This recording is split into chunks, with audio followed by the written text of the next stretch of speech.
বলবেন। জি, আসসালামু আলাইকুম লিসনার্স, আমি ইকবাল হাসান সোহাগ from রাজশাহী থেকে। আমি গুলশান 2-এ হচ্ছে শাহজাদপুরে একটা কোম্পানিতে চাকরি করছি এখন। তো জি। আমি সরাসরি আমার ঘটনায় চলে যাই। এইটা 2003 সালের একটা ঘটনা, যখন আমি এইচএসসি পরীক্ষার্থী ছিলাম। জি। অলমোস্ট আমি ছোট থেকেই একটা বিষয় আগে থেকেই বলে রাখি যে আমি ছোট থেকেই হচ্ছে কি যে একা ঘরে থাকতে বেশি ভালোবাসি। আচ্ছা। অনেক আগে থেকে এই অভ্যাসটা আমার অনেক ছোট থেকে। সো আমি যখন একা ঘরে থাকি, আমার আব্বা আম্মার কখনো এই বিষয়ে কোনো কোয়েরি ছিল না যে তুমি কেন একা থাকো। হুম। এই বিষয়টা নিয়ে কখনো কেউ মাথা ঘামায়নি। সো এরকমই একটা সময় ছিল যখন আমি হচ্ছে কি যে পড়াশোনার চাপে ছিলাম, রাত জেগে জেগে পড়তাম। এটা আমার অনেক ছোট থেকে অভ্যাস, রাত জেগে জেগে পড়তাম। সো দেন সেই সময়টা ছিল শীতের সময়, এরকম সময় ইন্টারমিডিয়েট পরীক্ষা যখন আমার সামনে ছিল, শীতের সময়, আর ঈদ সামনে ছিল। এজন্য হচ্ছে যে সবাই গ্রামের বাড়িতে চলে গেছে। তেমনই আমাদের পাশের বাড়ি বলতে হচ্ছে আমাদের বাড়ির পাশে একটা বিল্ডিং ছিল। সেই বিল্ডিংটা তিনতলা বিশিষ্ট একটা বিল্ডিং, 3টাই ফ্ল্যাট ছিল। এই ফ্ল্যাটের সকল প্রত্যেকটা ফ্যামিলি, 3টা ফ্যামিলি ছিল, 3টা ফ্যামিলি গ্রামের বাড়িতে চলে যায় তারা। দেন নিচতলার যে আঙ্কেল ছিলেন, ওই আঙ্কেল আমাকে বলে যে সোহাগ, তুমি হচ্ছে কি যে এই ছুটির মধ্যে তুমি আমার বাসায় থাকবা। ঠিক আছে, অ্যাজ ইউজুয়াল আমি আমার বাবা মাকে বললাম। আমার বাবা মা এটা নিয়ে কোনো মাথা ঘামায় না, যে আমি সবাই জানি যে আমি হচ্ছে কি যে একা বাড়িতে থাকতে ভালোবাসি। দেন আমি থাকা শুরু করলাম। আমি আগে বলে রাখি যে এই বিল্ডিংটা 3তলা একটা বিল্ডিং। এটা হচ্ছে আমি কোন বিল্ডিংটা এটা বলছি না, জাস্ট আমি শুধুমাত্র বলছি রাজশাহী জুট মিল কাটাখালীতে এখানে 5টা বিল্ডিং এক জায়গায় আছে, সেখানকার মধ্যে একটা। আচ্ছা। সো আমি যখন বিল্ডিং এর একটু ডিসক্রিপশনটা দিয়ে দিই, যে বিল্ডিং এর হচ্ছে কি যে বিল্ডিং এ ছিলাম, 3তলা বিল্ডিং, সেই বিল্ডিং এর নিচতলার সিঁড়িঘরের লাইট ছিল না, এটা ফিউজ ছিল, এবং 3তলা সিঁড়িঘরের লাইটটা ফিউজ ছিল, আর নিচতলার টয়লেটের যে লাইটটা, এই লাইটটাও ফিউজ ছিল। সো অ্যাজ ইউজুয়াল আমি সেদিন রাত্রে হচ্ছে কি যে খুব তাড়াতাড়ি ঘুমাতে চলে যাই। অলমোস্ট 11:30টার দিকে আমি ঘুমাতে চলে যাই।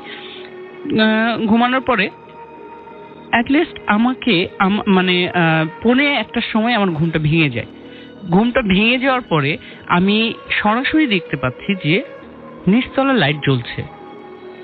আমার এটা হ্যালোসিনেশন না, কারণ হচ্ছে কি যে আমি একেবারে সরাসরি দেখছি আমার ঘুমটা ভেঙে গেছে।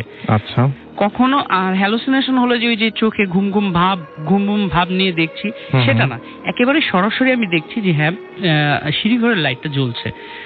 আমি মনে করছি যে হয়তো বা চোর এসেছে। যখন আমি টর্চ লাইট নিতে গেছি, তখন দেখছি কি যে সিঁড়িঘরের লাইটটা অফ। আমি শিওর হয়ে গেছি অ্যাজ ইউজুয়াল হয়তো বা চোরটা উপরে উঠে গেছে বা কোথাও আছে, লাইট অফ করে দিচ্ছে। আমি দরজা খুলে আস্তে আস্তে সিঁড়ির নিচটি দেখলাম, দেখার পর টর্চ দিয়ে দেখলাম কেউ নাই। এরপরে দেখছি 3তলা সিঁড়িঘরের যে লাইটটা ফিউজ ছিল, সেখানে লাইট জ্বলছে। এবার আমি আরেকটু নিশ্চিত হয়েছি যে হ্যাঁ আসলেই মনে হয় চোর এসছে। আমি আস্তে আস্তে 1 পা 2 পা করে সিঁড়িতে উঠে গেলাম। উঠে যাওয়ার পরে যখন 3তলায় গেলাম, তখন মানে 3তলায় যাওয়ার আগেই দেখছি কি লাইটটা অফ। আমি টর্চ লাইট দিয়ে চারিদিকে হচ্ছে দেখলাম, কেউ নাই। আর সিঁড়িঘরের যে উপরের যে দরজাটা থাকে, সেখানে লক করা আছে, সবকিছু ঠিক আছে। তখন আমি মনে করলাম যে আমি এই জিনিসটা কখনো আমার ভেতরে আসেনি যে অন্য কিছু, আমি শুধুমাত্র মনে করেছি যে হয়তো বা স্বাভাবিক ব্যাপার, আমি ভুল করছি। আমি অ্যাজ ইউজুয়াল এসে আবার শুয়ে পড়লাম। শুয়ে পড়ার ঠিক 1:45টার দিকে, আমি প্রথম ঘুম ভেঙেছিল 1:45টার দিকে, আবার ঠিক 1:45টার দিকে আবার একবার ঘুমটা ভেঙে যায়। এবারে আমি যে জিনিসটা খেয়াল করি সেটা হচ্ছে কি যে আমার টয়লেটের যে ফ্ল্যাটের নিচতলার যে ফ্ল্যাট, এই ফ্ল্যাটের টয়লেটের লাইটটা জ্বলছে। বলে রাখি যেটা যে আমার যে রুম যেখানে আমি শুয়ে থাকি, পূর্ব পশ্চিম হয়ে বিছানাটা, এই বিছানাতে পূর্ব পশ্চিম হয়ে শুয়ে থাকলে টয়লেটের দরজাটা একেবারে সরাসরি দেখা যায়। সো যেটা হচ্ছে যে টয়লেটের লাইট জ্বলছে, এবং সবচেয়ে বড় বিষয় সেটা হচ্ছে টয়লেটের দরজার উপরে একজন লোক দাঁড়িয়ে আছে, যেটা কিনা অলমোস্ট একেবারে টয়লেটের দরজার রুফ পর্যন্ত, যে লম্বা লোকটা সেটা একেবারে দরজার সোজাসুজি, দরজা মানে সমান সমান। লোকটার পোশাকটা কেমন ছিল এটা আমি বলতে পারছি না, কারণ পোশাকটা কালো লাগছে। কারণ একটা জিনিস যে পিছন থেকে লাইট জ্বলে সামনে মুখ বা পোশাকের কালারটা কিছুই বোঝা যায় না। তবে এটা আমি ক্লিয়ার ছিলাম যে লোকটা অনেক লম্বা ছিল, অনেক ঝুলা একটা পোশাক ছিল তার গায়ে, আর চুলগুলো ছাড়া ছিল। সে ছেলে কিনা মেয়ে এটা আমি জানি না। সো আমি দেখতে পাচ্ছি যে সে দাঁড়িয়ে আছে। একটা বিষয় যে আমি ছোট থেকে যেহেতু একা একা এক ঘরে থাকতাম, সেহেতু আমি আমার বাবার কাছ থেকে আর আমার হুজুরদের কাছ থেকে যেটাই হোক আমি অনেক কিছু শিখেছি। সো আমি এই দোয়া দুরুদগুলো এগুলো পড়ছি, দেখছি। আমি শীতের দিন ছিল, এই যে বলে না যে গুজবাম যেটাকে বলে, যে আমার গুজবাম হচ্ছে। সো আমি দেখছি আমার চোখের সামনে ঘটনাটা ঘটছে যে কোনো একজন বারান্দা টয়লেটের দরজার উপরে দাঁড়িয়ে আছে। আমি মনে মনে দোয়া দুরুদ সবকিছু পড়ছি যে কোনো কিছু যদি হয় তাহলে আমি একটা কিছু করব। সো আমি যখন হচ্ছে কি যে আমি শীতের দিন লেপ গায়ে দিয়ে আছি, তারপরেও হচ্ছে কি যে আমি ঘেমে যাচ্ছি। আমি তখনও ভাবছি যে যদি আমার এটা ভুল হয় তাহলে আমার ঘাম হবে কিসের জন্য, বা হ্যালুসিনেশন হলে আমি এটা এত শিওর ভাবে আমার চোখে ঘুম নেই। এরপরে যেটা হচ্ছে যে আমি সেটার দিকে তাকিয়ে আছি, তখন দেখছি যে সেই লোকটা, সেই মানুষটা আস্তে আস্তে সোজাসুজি একেবারে মানে আমার দিকে চলে আসছে, আমার ঘরের দিকে চলে আসছে। আমার ঘরের দিকে আসার পরে মানে একেবারে আস্তে আস্তে চলে আসছে, আস্তে আস্তে অলমোস্ট আমার বিছানার পাশে এসে দাঁড়ায়। আমি তখনও তার দিকে মানে একই দৃষ্টিতে তাকিয়ে আছি। আচ্ছা, একই দৃষ্টিতে তাকিয়ে আছি যে আমি সবসময় এটা ভাবছিলাম যে সে কি করে আমি এটা দেখবো আগে, তারপরে কোনো কিছু। দেন আমি যখন হচ্ছে কি যে দেখছি যে সে যখন আমার একেবারে বিছানার কাছে এসে দাঁড়িয়ে আছে, তখন আমি শিওর হয়তোবা সে একটা কিছু করতে পারে। ঠিক সেটাই, যে সে আমার বিছানার আমার লেপের উপরে হাত দিছে। হাত দেওয়ার পরে তখন আমি লেপটা ছেড়ে উঠে বসেছি। উঠে বসার সাথে সাথে যে জিনিসটা আমি খেয়াল করলাম কি আমার সচক্ষে দেখা যেটা, সেটা হচ্ছে কি যে সে আমার সামনে থেকে অদৃশ্য হয়ে গেল। একদম চোখের সামনে ঘটনাটা ঘটেছে, চোখের সামনে আমার সামনে অদৃশ্য হয়ে গেল। এই জিনিসটা আমি আজও উত্তর পাইনি। যদি সেটা আমার হ্যালুসিনেশন হতো তাহলে হয়তো আমি ঘামতাম না, বা আমার স্বপ্নের মতো লাগতো যে আমি লেপের মধ্যেই শুয়ে আছি, বাট আমি বসে আছি এমনকি আমি ঘেমে আমার মানে পুরা হচ্ছে কি যে গেঞ্জি যেটা পরেছিলাম এগুলো ভিজে গেছে, বাট আমি দেখছি যে আমার চোখের সামনে থেকে এটা অদৃশ্য হয়ে গেল। আমি এই উত্তরটা আজও পাইনি কারোর কাছে। ওকে, এবং এটা ঘটনা ছিল, এবং এই ঘরেই তো আপনার আরো কিছু ঘটনা ঘটেছে, মানে এই ঘরে যে ঘটনা ঘটেছে ধীরে ধীরে এটা আপনার এইচএসসি, তারপরে আপনার তারপরে আরো দুটো ঘটনা ঘটেছে। সেই দুটো ঘটনা ঘটলে তারপর আপনি লাস্টের সমাধান পেয়েছেন যে ঘরের সমস্যাটা কোথায়। তো এর পরে যে ঘটনাটা ঘটেছিল সেটা একটু বলেন আমাকে। যেটা হচ্ছে কি যে এটা হচ্ছে ওই বিল্ডিং এ ছিল, আর আমার হচ্ছে যে আমি যে বাসায় থাকি, আমরা মানে আমাদের ফ্যামিলিটা যে বাসায় থাকে, পাশের বাড়ি যেটা, সেই বাড়ি যে আমার রুম, আমি যেখানে একাই থাকি, সেই রুমের একটু ডিসক্রিপশনটা আমি দিয়ে দিই। যেটা হচ্ছে কি যে আমার রুমে 3টা জানালা আছে, একটা দরজা আছে। 3টা জানালা এবং একটা দরজা, দুটাতেই হচ্ছে সবগুলাতেই হচ্ছে কি যে পর্দা দেওয়া আছে। অ্যাটলিস্ট থার্ড ইয়ারে যখন আমি অনার্স থার্ড ইয়ারে, তখন হচ্ছে কি যে একদিনকে রাত্রে ঠিক 1:45টার দিকে বা এরকমই 1:45টার দিকে আমি পড়তে দেখছি যে আমার ঘরের অ্যাটমসফিয়ারটা চেঞ্জ হয়ে গেল বলতে যে মনে হচ্ছে যে আমার ঘর গরমের দিন, ফ্যান চলছে, জানালা দরজা সবকিছু খোলা আছে, ফ্যান চলছে, আমি বসে বসে পড়ছি টেবিলে, বাট আমার মনে হচ্ছে যে ঘরের অ্যাটমসফিয়ার চেঞ্জ হয়ে গেল। আই মিন আমার পিছে কেউ একজন দাঁড়িয়ে আছে। আচ্ছা, সে যদি একটা জোরে জোরে শ্বাস, পুরো বুঝতে পারছিলাম, আমি বুঝতে পারছি যে সে জোরে জোরে শ্বাস নিলে, কেউ যদি আমার পিছে দাঁড়িয়ে থেকে শ্বাস নেয়, তার যে মানে থ্রোয়িং, যে এয়ার থ্রোয়িংটা, এটা আমি বুঝতে পারছি যে সে শ্বাস নিচ্ছে। তারপর আমি যখন ঘুরে তাকাই তখন পিছে কিছুই দেখতে পাই না, বাট তার কিছুক্ষণ পর আমি যে জিনিসটা খেয়াল করলাম যে আমার ঘরের বাতাসটা পুরোটাই চেঞ্জ হয়ে গেল। মানে গরমের দিন, বাট কুলিং এয়ার চলে আসছে। আচ্ছা, কুলিং এয়ার যখন চলে আসছে তখন দেখছি আমি যে আমার ঘরে বাতাসের পরিমাণটা বেড়ে গেছে, শব্দের পরিমাণ বেড়ে গেছে। অলমোস্ট ফ্যানের ফ্যানের যে শব্দটা, এই শব্দটার চেয়ে আরেকটু বেশি শব্দ। আমি তখন যখন ঘুরে তাকিয়ে দেখছি, যে জিনিসটা আমি দেখতে চাচ্ছিলাম না বা আমি আশা করিনি যে এই ধরনের কোনো কিছু একটা হবে, সেটা হচ্ছে আমার ঘরের চারটা মানে জানালা দরজা মিলে 4টা যে ওয়ে আছে, এই ওয়ে সব পর্দাগুলা একেবারে 90 ডিগ্রি অ্যাঙ্গেল ভাবে উঠছে দেয়াল থেকে। আই মিন, যদি এক পাশের জানালা দিয়ে হাওয়া প্রবেশ করে তাহলে অন্য পাশের পর্দাগুলো কিন্তু জানালার সাথে লেগে যায়, আবার আরেক পাশের জানালা দিয়ে যদি হাওয়া প্রবেশ করে তাহলে অন্য পাশের পর্দাগুলো কিন্তু জানালার সাথে লেগে যায়। বাট আমার ঘরের চারটা যে পর্দা একসঙ্গে 90 ডিগ্রি অ্যাঙ্গেল হয়ে আছে, আই মিন ওয়ালের সাথে 90 ডিগ্রি অ্যাঙ্গেল হয়ে উড়ছে, যেটা আমি অলমোস্ট 30 সেকেন্ড অবলম্বন করেছি। ওকে, এবং এর পরে একটা ঘটনা ঘটেছিল একই ঘরে, কি ঘটনা সেটা? জি, এটা হচ্ছে আমার ঘটনা ছিল। আর একটা ঘটনা সেটা হচ্ছে যে আমি যেটা আগে থেকে বলছি যে আমি ছোট থেকেই এক ঘরে শুই, আর আমার বিছানাটা হচ্ছে পূর্ব পশ্চিম ভাবে হচ্ছে লাগানো আছে। আমার বিছানাটা একটু বলে দিই যে এতটাই ক্লোজ যে আমি যদি আড়াআড়ি শুই তাহলে আমার বডি হচ্ছে আমার বিছানার উপর থাকবে, আবার মানে মাজা থেকে পা পর্যন্ত একেবারে এগুলো নিচে পড়ে যাবে। তো আমার বিছানাটা এতটাই ক্লোজ ছিল। তো আমি যখন হচ্ছে কি যে এই জিনিসটা হচ্ছে যখন একদিনকে রাত্রে পড়াশোনা শেষ করে আমি তখন হচ্ছে কি যে শুতে যাব, চারিদিকে সব দিকে গুজে দিয়েছি, মশারি গুজে দিয়েছি। মশারি গুজে দেওয়ার পরে আরেকটা বলি যে আমার পশ্চিম দিকে বালিশ, আর হচ্ছে পূর্ব দিকে হচ্ছে কি যে আমার পায়ের নিচে একটা কাঁথা থাকে। সো আমি যখন অনেক রাত্রি করে শুয়ে পড়লাম, শুয়ে পড়ার পরে দেখা যাচ্ছে কি যে ঠিক 2:45 বা 2:30 এই সময়ের দিকে আমার ঘুম ভেঙে গেল। ঘুম ভেঙে যাওয়ার পরে আমি যেটা খেয়াল করছি যে আমি পুরোটাই উল্টা হয়ে শুয়ে আছি। সবাই এটা ভাবতে পারে যে ঘুমানোর মধ্যে অনেকে উল্টাপাল্টা হয়ে যেতেই পারে, বাট এই জিনিসটা আমার সবচেয়ে মনে আছে যে আমি যখন ঘুমাই তখন হচ্ছে আমার বাবার মতো করে ঘুমাই, যে বুকের উপর হাত রেখে পায়ের উপর পা রেখে। এবং আপনার কোনোদিন তো এরকম হয় না, ওইটাই প্রথম হয় না, এই জিনিসটা প্রথম। সো আমি যেটা বলছিলাম যে আমি যে পশ্চিম দিকে মাথা দিয়ে আর পূর্ব দিকে পা দিয়ে শুয়ে আছি, জাস্ট ওই 2:45 দিকে আমার ঘুম ভেঙে যায়, আর এটা 2:45 দিকে ঘুম ভেঙে যায়।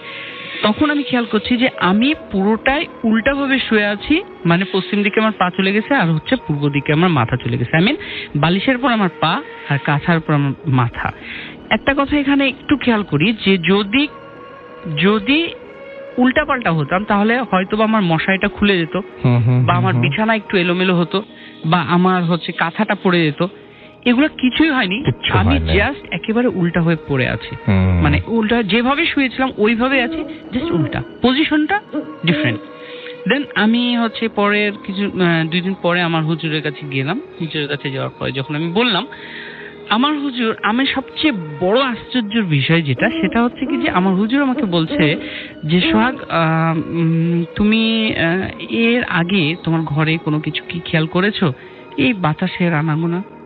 জি হুজুর। তুমি যে এই যে জিনিসটা খেয়াল করেছো, তুমি জানো না যায় তোমার ঘরে এমন একটা জিনিস ঢুকেছিল যেটা তোমাকে আয়ত্ত করার চেষ্টা করেছে, বাট পারেনি, just as like a symptom, তোমাকে একটা সিমটম দেখিয়ে দিয়ে চলে গেছে, তোমাকে শুধুমাত্র উল্টা করে থুয়ে চলে গেছে, তোমাকে জাস্ট অ্যাটাক করার বা কোনো কিছু তাদের উদ্দেশ্য ছিল, বা যেটাই উদ্দেশ্য থাক না কেন, কোনো কিছু করার উদ্দেশ্য ছিল, বাট সেটা সে পারেনি, শুধুমাত্র এই জিনিসটা উল্টা করে থুয়ে চলে গেছে। তার মানে বলতে হয় যে আপনার হুজুর বলছেন এবং তার কথা অনুযায়ী অবশ্যই আপনার ওই ঘরে কারো না কারো অস্তিত্ব ছিল এবং কেউ না কেউ সেই ঘরে প্রবেশ করেছিল। থ্যাংক ইউ ভেরি মাচ আপনার ঘটনার জন্য, আপনাকে অসংখ্য ধন্যবাদ, অনেক ভালো লাগলো। এবং what a coincidence, আমি এতক্ষণ ধরে যার ঘটনা শুনছিলাম তিনি এতক্ষণ, তার নাম হচ্ছে সোহাগ ভাই আমাদের ঘটনা বলছিলেন। ইন দ্য মিন টাইম আমি আরেকটা ইমেল আমি আমার সামনে খুলে ফেলেছি, এবং এই ইমেইলটা আজকে আমার পড়ার কথা, এবং আমি খুব অবাক হলাম। মিকাইল নামে একজন আমাদের এই ইমেইলটি করেছেন, এবং তিনিও এই ইমেইলটি করেছেন, এবং তার ঘটনাটাও ঠিক কাটাখালীতেই ঘটেছে, রাজশাহীতে। যেটা উনি বলছিলেন, যে জায়গার কথা বললেন উনি, ঠিক একই জায়গার ঘটনা, হয়তো একই জায়গাটা কত বড় সেটা নিয়ে আমার আইডিয়া একটু কম, বাট হয়তো একই পাড়া মহল্লারও হতে পারে। এখন ব্যাপারটা এরকম যে তিনি যে লিখছেন সেইভাবে আমি পড়ছি যে, আসসালামু আলাইকুম রাসেল ভাই, আশা করি আল্লাহর রহমতে ভালো আছেন। আমি স্টুডিওতে আসতে পারছি না, তাই ইমেইল করে পাঠালাম, ভালো লাগলে পড়ে শোনাবেন। আমি এমডি শেখ মিকাইল, আমার বাসা আচ্ছা না, এটা বাগেরহাট জেলার লখপুর গ্রামে। আমি যে ঘটনা শেয়ার করছি সেটা আমার নিজের সাথে ঘটে যাওয়া ঘটনাটা যেভাবে ঘটেছিল সেভাবে লিখছি। আমি একটি ফিশ এজেন্সিতে জব করি, অর্থাৎ মাছ ঘরে। প্রতিদিনের মতো সেদিনও মাছ ছিল এবং মাছগুলো রিজার্ভ শেষ করে আমি খেলা দেখছিলাম। খেলাটা ছিল খুলনা এবং রাজশাহীর ম্যাচ। খুলনা প্রথম ব্যাট করতে নেমে 44 রানে অল আউট হয়ে যায়। তখন মেজাজটা খুব খারাপ হয়ে গেল। সিদ্ধান্ত নিলাম খেলা দেখবো না, বাসায় চলে যাব। আমি রওনা হলাম বাসার দিকে। আমাদের মেইন যে রাস্তাটা সেটা কাটাখালী থেকে নওয়াপাড়ার মোড় পর্যন্ত খুব খারাপ। ভ্যানে, আচ্ছা এই জায়গাটার নাম কাটাখালী, এটা হয়তো মানে হয়তো রাজশাহীতে না। তো কাটাখালী থেকে নওয়াপাড়ার মোড় পর্যন্ত খুব খারাপ। ভ্যানে করে যাতায়াত অনেক অসুবিধা হয়। তাই মেইন রাস্তা দিয়ে না যেয়ে ভেতরে একটা রাস্তা দিয়ে হাঁটা শুরু করলাম। যে রাস্তা দিয়ে যাচ্ছিলাম সেখানে দুটো কবরস্থান আছে। তো প্রথম কবরস্থানটা অল্প একটু পাঁচিল দিয়ে ঘেরা, আর দ্বিতীয় কবরস্থানটা মাথা পর্যন্ত পাঁচিল দিয়ে ঘেরা। আমি প্রথম কবরস্থান পার হয়ে দ্বিতীয় কবরস্থানের কাছে আসলাম। তখন গেটের ভেতরে দেখি একটা লোক দাঁড়িয়ে আছে। লোকটার গায়ে সাদা চাদর জড়ানো, মুখটা ভালো করে দেখা যাচ্ছিল না। আমি প্রথমে লোকটাকে দেখিনি। যখন গেটের কাছে আসলাম তখন লোকটি আমাকে নাম ধরে ডাক দিলেন এবং বললেন, মিকাইল কোথায় যাচ্ছ? আমি তখন ফোনের আলোয় তাকে দেখতে পেলাম। আমি বললাম, বাসায় যাচ্ছি। আমি ব্যাপারটা তখন খুব নর্মালি ভাবছি, হতে পারে সে আমাকে চেনে তাই আমাকে বলছে কোথায় যাচ্ছ। এরপর সে আমাকে যেটা বলছে সেটা শুনে আমার পায়ের নিচে মাটি সরে গেল, আমার সারা শরীর শিউরে উঠল। আমি বললাম, আপনি কে? সে আমাকে বলল, আমি এই কবরস্থানেরই বাসিন্দা। আমি তখন এতটা ভয় পেয়েছিলাম যে সেটা বলে বোঝাতে পারবো না। আর সেখানে এত সুগন্ধ ছিল যে সেটা আগে কখনো আমি পাইনি। আমি দেখলাম লোকটা আমার চোখের সামনেই হাওয়ায় মিলিয়ে গেল। তাকে দেখা যাচ্ছিল না। আমার তখন আর বুঝতে বাকি রইল না। আমি দ্রুত চলে আসলাম। আমি যখন কাটাখালী বাস স্ট্যান্ডে পৌঁছালাম তখন একটু স্বস্তি পেলাম। ঘটনাটা এখানেই শেষ না। সামনে যেটা দেখলাম সেটা আরো ভয়ানক। আমি কাটাখালী বাস স্ট্যান্ড পার হলাম, সামনে কর্মকার পাড়া, তার বাম পাশে স্টোর, সেখানে রাস্তায় কাজের জিনিসপত্র রাখা হয়। রাস্তার পাশে অনেক ফাঁকা জায়গা আছে। আমি দেখলাম সেই ফাঁকা জায়গায় অনেকগুলো লাশের খাটিয়া সাজানো, আর প্রত্যেক খাটিয়ায় একটা করে লাশ আছে, তবে খাটিয়ার কাছে কোনো লোক নেই। রাস্তায় শুধু আমি একা। এটা দেখে আমি ভীষণ ভয় পেয়েছিলাম। কয়েক সেকেন্ডের ভেতরে দেখলাম লাশের খাটিয়াগুলো একটা একটা করে উপরের দিকে উঠে যাচ্ছে আর হাওয়ায় মিশে যাচ্ছে। একটা একটা করে খাটিয়া উপরের দিকে উঠে যাচ্ছে আর হাওয়ায় মিশে যাচ্ছে। আমি এক দৌড়ে বাসায় চলে আসলাম। আল্লাহর রহমতে আমার কোনো ক্ষতি হয় নাই। আমি জানি না সেদিন রাতে আমার সাথে কেন এমন ঘটনা ঘটলো। কবরস্থানের ওই লোকটিও বা কে, লাশের খাটিয়া কারা ছিল, এবং এটাই ছিল আমার ঘটনা। ভালো লাগলে পড়ে শোনাবেন। এই বলেই শেষ করেছেন বাগেরহাট থেকে শেখ মিকাইল, গ্রাম Lakhpur. Thank you very much. It's a beautiful story. আমাদের যে নেক্সট যে গেস্ট আছে তার কাছে আমরা যাচ্ছি এবং তার ঘটনা শুনবো। আপনার নামটা প্লিজ একটু বলবেন, তারপর আপনার ঘটনায় যাব আমরা। কি নাম আপনার? কারণবশত আমি ওর নামটা না বলি। Okay, no problem, no problem, no problem. আমি তেজগাঁ নাখালপাড়া থেকে এসেছি। জি। আমার স্টোরি এক্সপিরিয়েন্স তো সেটা হচ্ছে গত বছর থেকে স্টার্ট হয়েছে। জি। গত বছর হচ্ছে আমি আমার ছোট ভাই একসাথে ঘুমাতাম। তখন ও বলতো যে ঘুমের মধ্যে নাকি আমার শরীর কেঁপে কেঁপে উঠে, আমার শরীর কাঁপতে থাকে, বলে যে ভাইয়া এমন মনে হচ্ছে যে তুমি আমি একসাথে ঘুমাচ্ছি, যে খাট ধরে কেউ নাড়াচ্ছে। আচ্ছা। তো আমি ঘুম থেকে উঠে বসে তোমাদের তাকায় আসছি, তখন দেখতেছি যে ভাই তুমি বারবার তোমার ফুল বডি ভাইব্রেট করতেছে, কেমন কেঁপে কেঁপে উঠতেছে, বারবার কেঁপে কেঁপে উঠতেছে। তো ও কয়েকবার বডিতে হাত রাখছে, হাত রাখার পরে দেখেছি কিছুটা স্টপ আছে, হয়তো আধা ঘন্টা পর আবার রাত্রে পেলে এরকম শরীর কাঁপে। তো সকাল আমাকে বলতেছে যে ভাই এমন কেন হয় তোমার, বা তোমাকে রাতে জ্বর আসছে কোনো কিছু? ভাই এমন কোন প্রবলেম তোমার হয়নি, আমি তো কিছু বুঝি না। তো তারপর আপনি আসলে জানতেন না যে কি হচ্ছে তখন? আমি ঘুমের মধ্যে আমি কখনো বুঝতে পারতেন না। তো এটা সাডেন স্টার্ট হয়েছে, ছোট থেকে সেটা না, সাডেন স্টার্ট হওয়া। তারপর এক ফ্রেন্ডের বাসায় থাকা, সেই ফ্রেন্ড আমার বলতেছে কি রে দোস্ত তুই রাতে এরকম কাঁপাকাঁপি করতেছিস কিনা, তোর দেখে ভয় পেয়ে গেছে। তো এইসব আসলে ফ্রেন্ডদের কাছ থেকে, ছোট ভাইয়ের কাছ থেকে শোনা, আমি কখনো কিছু বুঝতাম না। তো গত বছর ঘটনাটা হচ্ছে যে আমি রাতে দোয়া পড়তাম, রাতে 3টার পর কিছু আমল করতাম। আচ্ছা। তো করে তারপর ফজরের আজান দিত, নামাজ পড়ে তারপর ঘুমাতাম। তো প্রতিদিনের মতন সেই দিনও আমি রাতে এরকম দোয়া পড়লাম, পড়ার পর তখন বাজে প্রায় 4:30। তো আমি খুব টায়ার্ড ছিলাম, তো রুমে আমার বেডরুমে আর যাইনি, ড্রয়িং রুমে বসে দোয়া পড়লাম। তো পরে আমি ড্রয়িং রুমের যে সোফার মধ্যে লম্বা করে শুয়ে পড়লাম। তো আমি আমার পুরো বাসার ডিসক্রিপশনটা একটু দিচ্ছি। সেটা মেন গেটের পরে আমাদের ড্রয়িং রুমটা, আচ্ছা, এরপর আমার রুম, তার লেফট সাইডে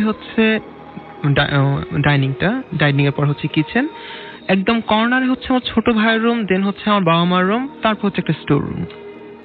তো আমি যে ড্রয়িং রুমে শুয়ে আছি সোফার মধ্যে, স্ট্রেট দেখা যাচ্ছে ডাইনিংটা, ডাইনিং এর পর লম্বা ডাইনিং এর পর কিচেন ডোরটা ক্লোজ করা।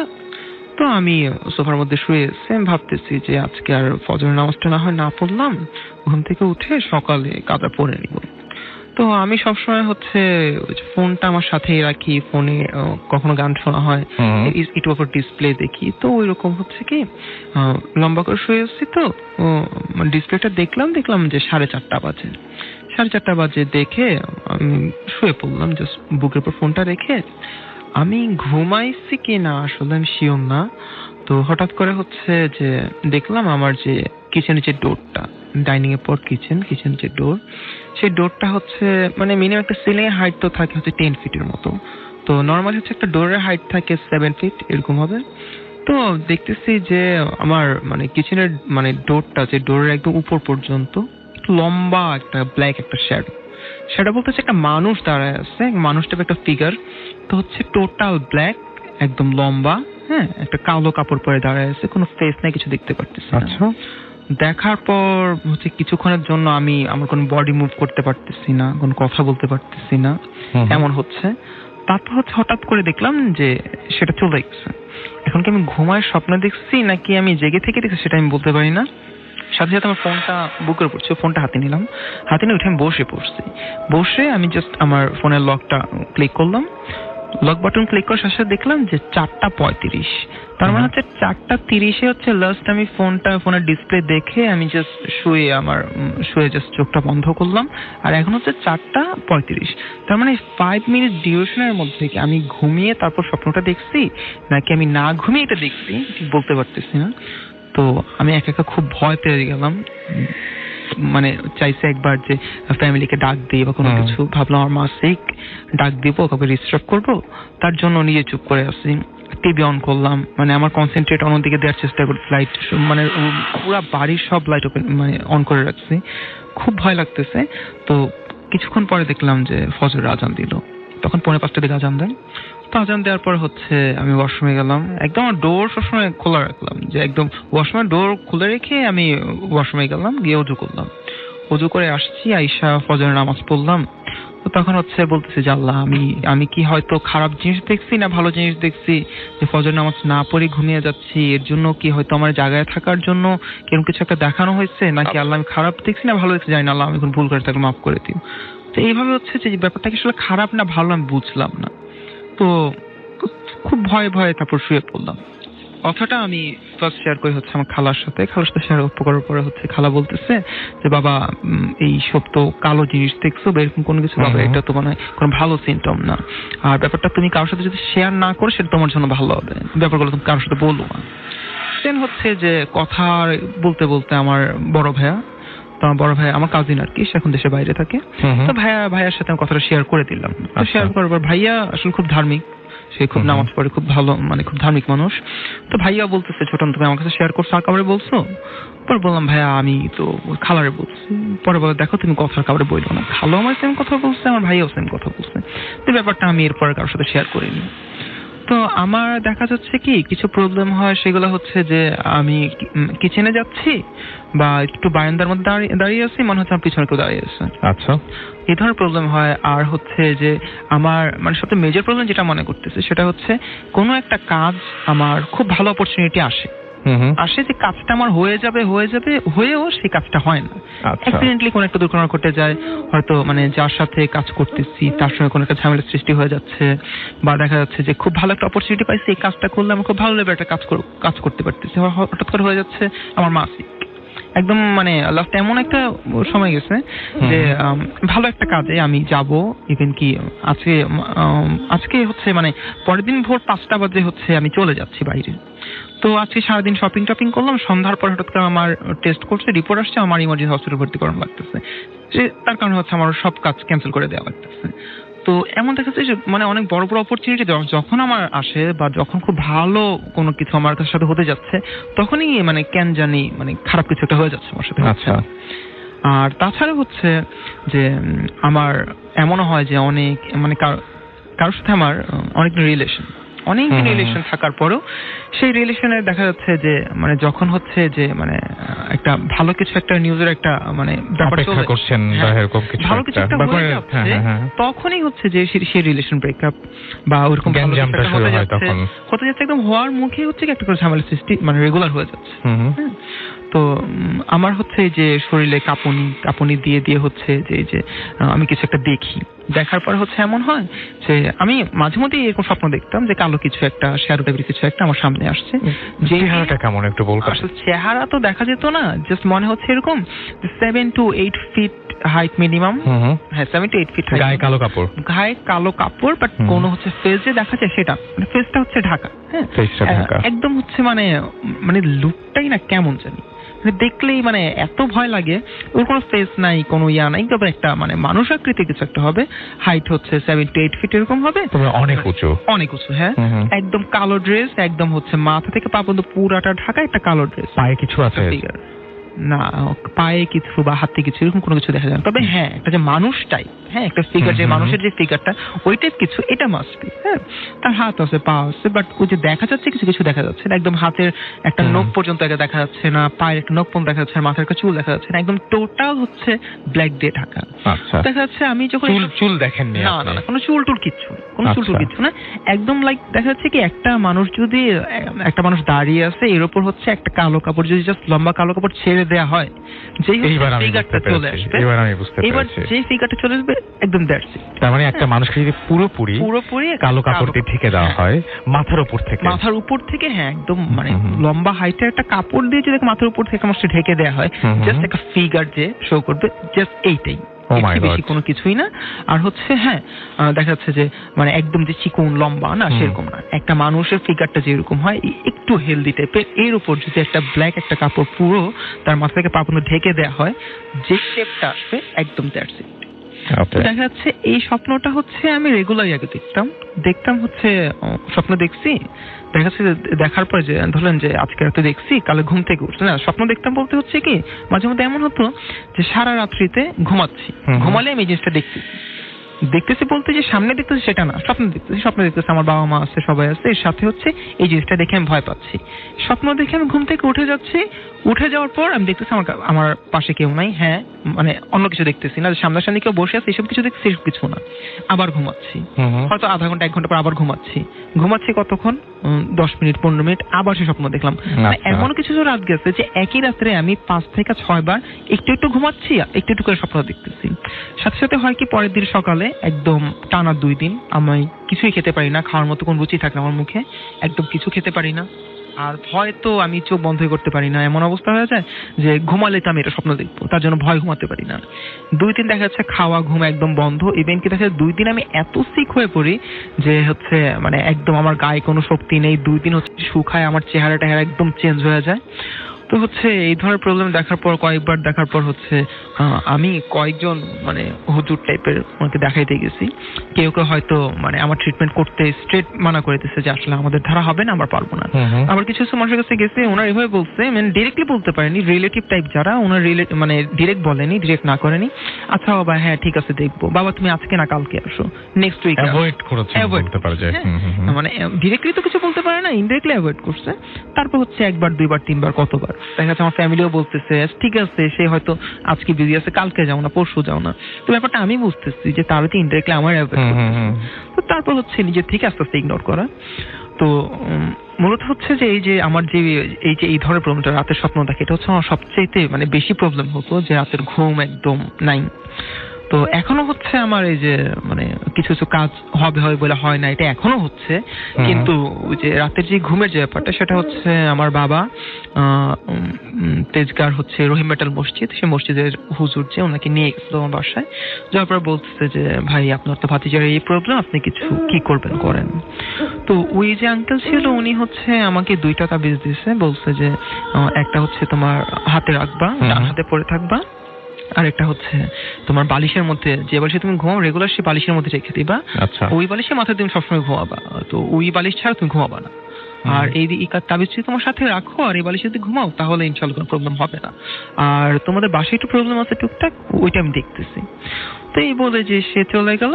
আল্লাহর রহমতে এরপর থেকে হচ্ছে আমার যে রাতের যে প্রবলেমটা, যে শরীরে ঝাঁকুনি কাঁপুনি ওঠা, অথবা রাতে যে রেগুলার যে স্বপ্ন দেখি, এইগুলো আল্লাহর রহমতে এই পর্যন্ত আমার হয়নি। এখন আল্লাহর মতে সে আগে থেকে ভালো আছে। তো ব্যাপারটা হচ্ছে এখন আমার সাথে যেটা হয় সেটা হচ্ছে যে এই যে মানে খুব ভালো ভালো কিছু অপরচুনিটি আমার আসে, এসে হবে হবে হবে বলে কাজটা হয় না। হ্যাঁ, এটা আমি এখন পর্যন্ত এটা ফেস করতেছি। Thank you very much. অনেক সুন্দর একটা ঘটনা, অনেক থ্যাঙ্কস আপনাকে, এবং আশা করব যে নেক্সট ঘটনাগুলো আপনাদের ভালো লাগবে। এবং এই মুহূর্তে আমাদের সঙ্গে আমাদের প্রথম যে অতিথি আছেন তিনি আছেন, এবং তার কাছে আমরা আরো একটা ঘটনা শুনবো। আপনার নামটা প্লিজ আরো একবার সবাইকে বলবেন, তারপর আপনার ঘটনাটা শুরু করবো আমরা। থ্যাংক ইউ রাসিম ভাই, আমি ইকবাল হাসান সোহাগ বলছিলাম। আমার যে সেকেন্ড ঘটনাটা সেটা হচ্ছে যে 2010 সালের এটা একটা ঘটনা।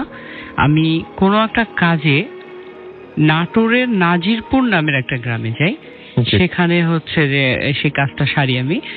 তো নাটোর থেকে নাজিরপুর যাওয়ার সময় একটা বিল পড়ে। নাটোর থেকে নাজিরপুর যাওয়ার যে ডিস্টেন্স অলমোস্ট 45 কিলোমিটার্স। তো এর মাঝখানে একটা যে বিল আছে, এই বিলটার নাম হচ্ছে চাকুল বিল। এই চাকুল বিলের ঠিক মাঝামাঝি এই রাস্তাটা ঠিক মাঝামাঝি পজিশনে হচ্ছে যে একটা আছে, ছোট্ট যে কালভার্ট ব্রিজ যেটাকে বলে, সেতু, অল্প ছোট করে যে সেতুগুলা থাকে, এই সেতু একটা আছে। ঘটনাটা হচ্ছে আমি যখন নাটোর নাজিরপুর থেকে ফিরে আসছিলাম কাজ শেষে, তখন অলমোস্ট রাত্রি হয়ে গেছিল, চাঁদনি রাত ছিল, চাঁদের আলো ছিল, আর অনেক দূর পর্যন্ত দেখা যাচ্ছিল ফাঁকা ছিল।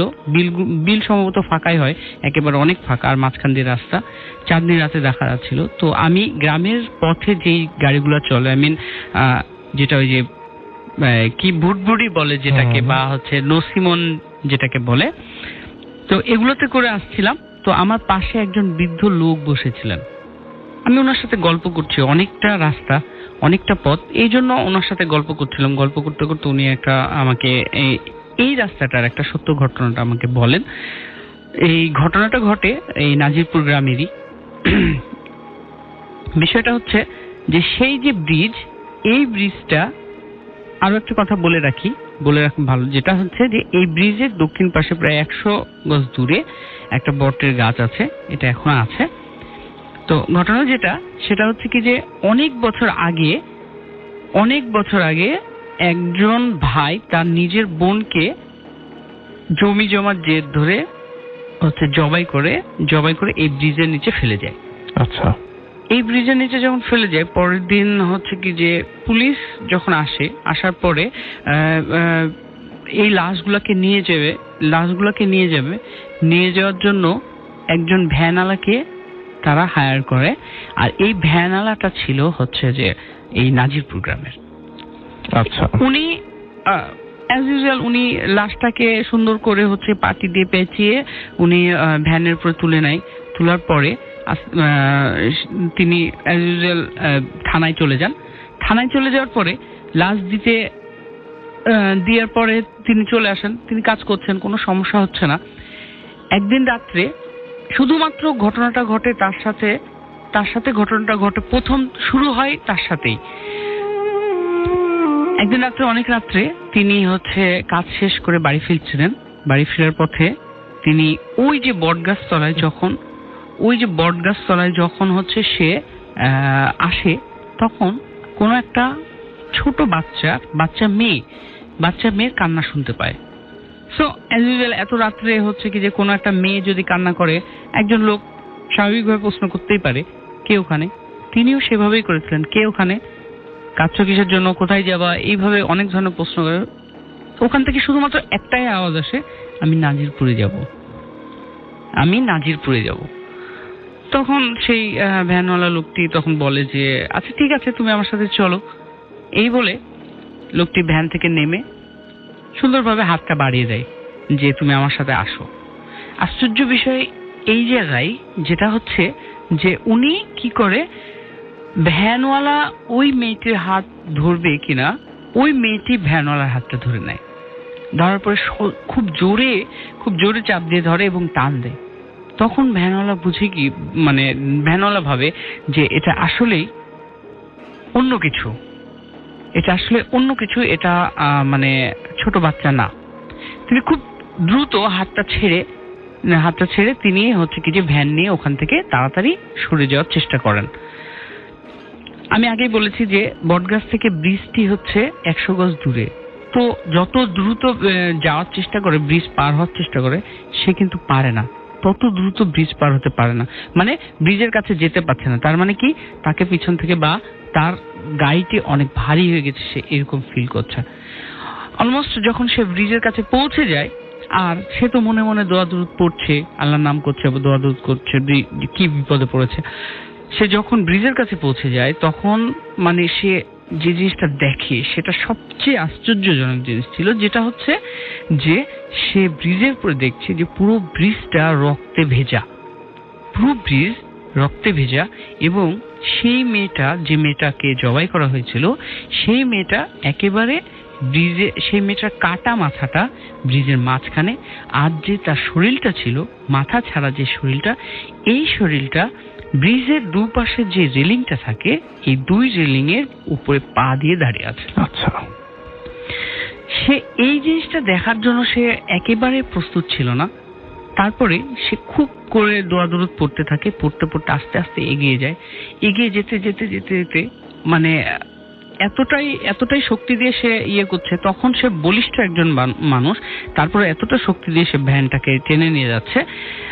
যাওয়ার পরে আস্তে আস্তে যখন সে ব্রিজটা পার হয়ে যায়, ব্রিজ পার হওয়ার পরে সে তখন ভ্যানের উপর উঠে চালানোর চেষ্টা করে, খুব শক্তি দিয়ে সে চালানোর চেষ্টা করে, কিন্তু সে শক্তি দিয়ে চালানোর চেষ্টা করেও সে পারছে না। মনে হচ্ছে সে মানে এমন ভাবে যে তার ভ্যানের উপরে অনেক মালামাল আছে, যেন তার ভ্যান অনেক ভারী হয়ে গেছে। সে এই যে ব্রিজ থেকে সে কোনোভাবে ব্রিজটা পার করে যত ডিস্টেন্সটা বাড়ছে, তার একটু করে গতিটা আসছে। দেন যখন একটু ডিস্টেন্সটা বেশি হয়ে গেল, তখন দেখছে কি যে তার ওই ভ্যানের উপরে ওই মেয়েটা বসে আছে, ওই কাটা মাথাটা হাতে নিয়ে, আর বলছে যে তোর মায়ের দোয়া ছিল তুই আজকে বেঁচে গেলি। সে সজোরে ভ্যান চালিয়ে মানে খুব শক্তি দিয়ে ভ্যান চালিয়ে সে বাড়ি পর্যন্ত যায়। বাড়ির উঠানে যে সে চিৎকার করে পড়ে যায় এবং অজ্ঞান হয়ে যায়। পরের দিন সে মানে তার বিছানায় তাকে আবিষ্কার করা হয়। সে বলে যে এমন একটা পজিশন ছিল, সে যখন বলল যে আমি এই জিনিসগুলো দেখেছি, এই জিনিসগুলো আমার সাথে ঘটেছে। তো সবচেয়ে বড় বিষয় যে উনি এরপর থেকে ভ্যান চালানো ছেড়ে দিয়েছিল, আর অনেকটা দিন তিনি বিছানাগতভাবে অসুস্থ ছিলেন। অসুস্থ থাকার পরে তিনি ভ্যান চালানো যখন ছেড়ে দেন, অ্যাজ রেজাল্ট তিনি পরে স্বাভাবিক মৃত্যুবরণ করেন। কিন্তু ওই যে ঘটনাটা এখনো নাকি অনেক রাত্রে কেউ যদি ব্রিজ দিয়ে যায় তো এখনো কিছু কিছু ঘটনা ঘটে। এটাই ছিল আমার ঘটনা। থ্যাংক ইউ ভেরি মাচ আপনার ঘটনার জন্য, আপনাকে অনেক ধন্যবাদ। এবং আমি আমার পরবর্তী অতিথির কাছে আপনার নামটা প্লিজ একটু বলবেন, তারপর আপনার ঘটনায় যাব। কোত্থেকে আসছেন আপনি, আপনার নামটাকে বলুন। আমি মোহাম্মদ রায়হান তালুকদার, আমি আসছি ঢাকা পলিটেকনিক লেখাপড়া করি, আমি আসছি তেজগাঁও থেকে। আমি কাইন্ডলি ধন্যবাদ জানাতে চাই আমার ফারুক ভাই, মেহেদি ভাই, এদের। আমরা ঘটনায় যাব সরাসরি। আমি ঘটনায় চলে যাচ্ছি। তখন আমার ঘটনাটা 1 বছর আগে, তখন আমি 3য় পর্বে পড়ি, আমার সেমিস্টার ফাইনাল পরীক্ষা শেষ। তো সবাই বাসায় চলে যাচ্ছে, তো অনেকদিন ধরে বাসায় যাই না, তো বাসায় যাওয়ার একটা খুব একটা তো আমার দেশের বাসা টাঙ্গাইল, তো আমি বাসেও যেতে পারি এবং ট্রেনেও যেতে পারি। তো আমি প্রত্যেকবার বাসে যাই, তো এবার ট্রেনে যাওয়ার ইচ্ছা জাগলো। আমার এই তেজগাঁও থেকে আমি এয়ারপোর্ট চলে যাই, ট্রেন স্টেশনে চলে যেয়ে আমি 3টার দিকে ট্রেনের টিকিট কেটে প্ল্যাটফর্মে অবস্থান করি এবং 3:15 আমি ট্রেনে উঠি। ট্রেনে আমার এই জার্নিটা খুব ভালোই ছিল। আমি যমুনা সেতু পূর্ব যে নামার পরে সে জায়গায় আমি 5:30টার দিকে নামার পরে আমার ওই জায়গা থেকে আবার আরেকটা ট্রেনে উঠতে হয়। সেই ট্রেনটা ছিল লোকাল ট্রেন, সেই ট্রেনের কোনো টিকিট কাটতে হয় না, তাই তো অপেক্ষা করতে থাকলাম। ঠিক 5:50 যখন বাজে তখন ট্রেন এসে প্ল্যাটফর্মে অবস্থান আসলো। তারপরে আমি ট্রেনটা লোকাল ট্রেন ছিল, তো সবসময় আর কি কোলাহলপূর্ণ ছিল, ভিড় থাকতো সবসময়। তাড়াতাড়ি আমি উঠে একটা সিট নিয়ে দেখি আজকে খুব অবাক করা একটা বিষয় যে কোনো লোকজন নাই, কেউ, আমি একা। খুব ভালো লাগলো প্রথমে, ওইরকম কোনো কিছু ভাবার একটা বিষয় না, যে খুব ভালো লাগলো। তারপর আমি বসে আসছি, ট্রেনটা ঠিক ছাড়লো 10 মিনিট বাদে, 6টার দিকে ট্রেন স্টার্ট দিয়ে চলতে শুরু করলো। তো কিছুক্ষণ আমি একা ছিলাম, তো তাই একাধিক কাটানোর জন্য আমি কানে হেডফোন দিয়ে খুব জোরে ভলিউম দিয়ে গান শুনতেছিলাম। হঠাৎ করে একজন লোকের একটা ডাকে আমার এইটা ফিরে আসলো। তারপরে আমাকে বললো, হে বর্ষ, তুমি কোথায় যাচ্ছ? আর বলা ছিল যে আমি যে বুকিতে ছিলাম সে বুকিতে শুধুমাত্র আমি একাই ছিলাম, আর কেউ ছিল না। আমি এটা ভালোভাবে দেখে গেছি। তারপরে সে লোকটা ছিল লাল আল খেল্লা পরিহিত, লোকটা মিনিমাম 6 ফুটের উপরে উচ্চতা হবে। তারপরে যখন বললো যে হে বর্ষ, তুমি কোথায় যাচ্ছ, আমি তার উত্তর দিলাম। এরকম ভাষাতেই বলেছেন কথাটা, তাই তো? হ্যাঁ, এরকম ভাষাতেই বলছে। তারপরে আমি বলছি যে আমি হেমনগর যাচ্ছি। যারা বলার পরে সে আমাকে বলল যে তুমি কোথায় থেকে আসছো? আমি বলছি ঢাকা থেকে।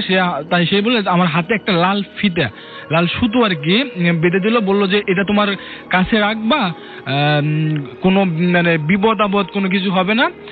আমি তো সেটা বলে সে দরজার পাশে ট্রেনের দরজার পাশে গেল। আমি চোখের পাতা মিলতে যতটুকু সময় লাগে অতটুকু সময়ের মধ্যে সে অদৃশ্য হয়ে গেল। আমি বুঝতে পারলাম না যে সে কোথায় গেল। তো তখন থেকে আমার একটা ভয়টা কাজ করলো, কারণ আমি যখন ট্রেনে ছিলাম বগিতে, তখন আমি লক্ষ্য করছি ভালোভাবে যে কেউ ছিল না। তো আমার ভুল ধারণা থাকতে পারে যে কেউ থাকতে পারে হঠাৎ, কিন্তু তখন আমি স্পষ্ট ক্লিয়ার হয়ে গেছিলাম যখন যে দেখলাম আমার চোখের পাতা মিলতে দরজার সামনের দিকে লোকটা অদৃশ্য হয়ে গেল। আমি তারপরে আমার ভয়টা কাটানোর জন্য আবার কানে হেডফোন দিয়ে জোরে সাউন্ড দিয়ে গান শুনতেছিলাম। খুব ঘুমে আচ্ছন্ন হয়ে গেছি। এরকম ভাবে আমি আমার ওই হেমনগর স্টেশনে আসা পড়ি। আসার পরে তো ট্রেন থামে, আমি নেমে দেখি খুব অবাক করা বিষয় যেটা, যে আমি একমাত্র ব্যক্তি যে ওই ট্রেন থেকে ওই স্টেশনে নেমেছি। নামার পরে আরেকটু অবাক করা কাহিনী যেটা হলো যে তখন বাজে 6:45 সময় ট্রেন স্টেশনে একটা দোকানপাটও খোলা নেই। তো ট্রেন থামার পরে স্বাভাবিক কিছু রিক্সা ভ্যান তারা অপেক্ষা করে যে যাত্রী পায় বেশি পরিমাণ। তো একটা রিক্সা ভ্যান কিছু নাই, তারপরে একটা দোকানও খোলা নেই। তো বিষয়টা আমার কাছে খুব লাগার পরে বিব্রতকর লাগার পরে আমি কি করব, এখন তো আমাকে হেঁটে যেতে হবে 5 কিলোমিটার রাস্তা। আমি তো হেঁটেই বাসায় যাই। বাসায় যাওয়ার পরে আম্মুকে বলি যে আজকে হেমনগর স্টেশনে কোনো দোকানপাট বা রিক্সা কোনো কিছু পাইলাম। তারপর বললো যে কেন, কি হয়েছে? আমি বললাম না এমনি কোনো রিক্সা দেখলাম না, তো হেঁটে আসলো। তো আমি আর আম্মুকে বললাম, আম্মু বললো যে আজকে তো ট্রেন অফ ছিল। মানে এই কথাটা শোনার পরে আমি পুরো শকড হয়ে যাই। ট্রেন লাইন অফ ছিল, আমি তাহলে কেমনে এত মানে 30 কিলোমিটার রাস্তা আমি অতিক্রম করেছি, তাহলে আমি কেমনে এটা অতিক্রম করলাম। তারপরে এই জিনিসটাই ঘটনাটা আম্মুকে আর বলিনি, কারণ এই জিনিসটা যদি আম্মুকে বলি তো আম্মু তো খুব মানে ভীত হয়ে যাবে বা অন্যরকম কিছু মনে করবে। সো আমি এটা কিছু না মনে করে তো আমি সেদিনকার মতো বরাবরই আমি ফ্রেশ ট্রেশ হয়ে রাত্রে ঘুমাতে যাই। ঘুমানোর পরে সকালে যখন আমার ঘুম ভাঙে তখন আমার মানে শরীরে প্রচুর পরিমাণ জ্বর ছিল। মানে জ্বরটা ছিল মানে ওষুধ টষুধ সবকিছু খাওয়ার পরে সে জ্বরটা কমে না, যে 1 দিন 2 দিন 3 দিন মানে লাগা 5 দিন জ্বর হওয়ার পরে তো আমার আম্মু যে আমাদের মানে এলাকার একজন হুজুরের কাছ থেকে যে পানি জিনিসটা যে সে জিনিসটা পুড়ে আনে, মানে হুজুরের কাছ থেকে পানি মানে কিরকম যারা পুড়ে দেয় ওরকম পুড়ে দেওয়ার পরে তারপরে আমি আর কি সেটা খাই। খাওয়ার পরে ইনশাল্লাহ মোটামুটি তারপরে আমার সাথে কোনো কিছু ঘটে নাই। কিন্তু অনেক ধন্যবাদ আপনাকে আপনার ঘটনার জন্য, থ্যাংক ইউ ভেরি মাচ। আমাদের সঙ্গে আমার কাছে একটা ইমেইলও রয়েছে, সুতরাং আমি একটু ইমেইলটা পড়তে চাই এখন, এবং থ্যাংক ইউ ভেরি মাচ আপনার ঘটনার জন্য। ইমেইলটা পাঠিয়েছেন আমাদেরই একজন লিসেনার, এবং সেই ইমেইলটি তিনি যেভাবে লিখেছেন সেভাবেই পড়ছি। কেমন আছেন জানতে চাইলাম না, কারণ আপনি সবসময় ভালো ধরে রাসেল ভাই। আমরা ভূত এফএমের নিয়মিত শ্রোতা, আমি হিমু এবং হানি আমার কাজিন বগুড়া থেকে লিখছি। আমরা আপনার সাথে আমাদের জীবনে ঘটে যাওয়া কিছু ঘটনা শেয়ার করছি, ভালো লাগলে পড়ে শোনাবেন। আমাদের পক্ষে স্টুডিওতে যে ঘটনা শেয়ার করা সম্ভব না, ভূমিকা না করে সরাসরি ঘটনায় যাই। আমাদের বাড়ি বগুড়া থেকে বাইরে, পড়াশোনার সুবাদে আমরা বগুড়ার এক মেসে থাকি। সঙ্গত কারণে জায়গার নাম এবং আমার পরিচয় বলতে পারছি না। আমি যখন প্রথমে মেসে উঠি তখন রুম দেখেই পছন্দ হয়। এত বড় এত সুন্দর ডাবল সিটের রুম হতে পারে আমার ধারণা ছিল না।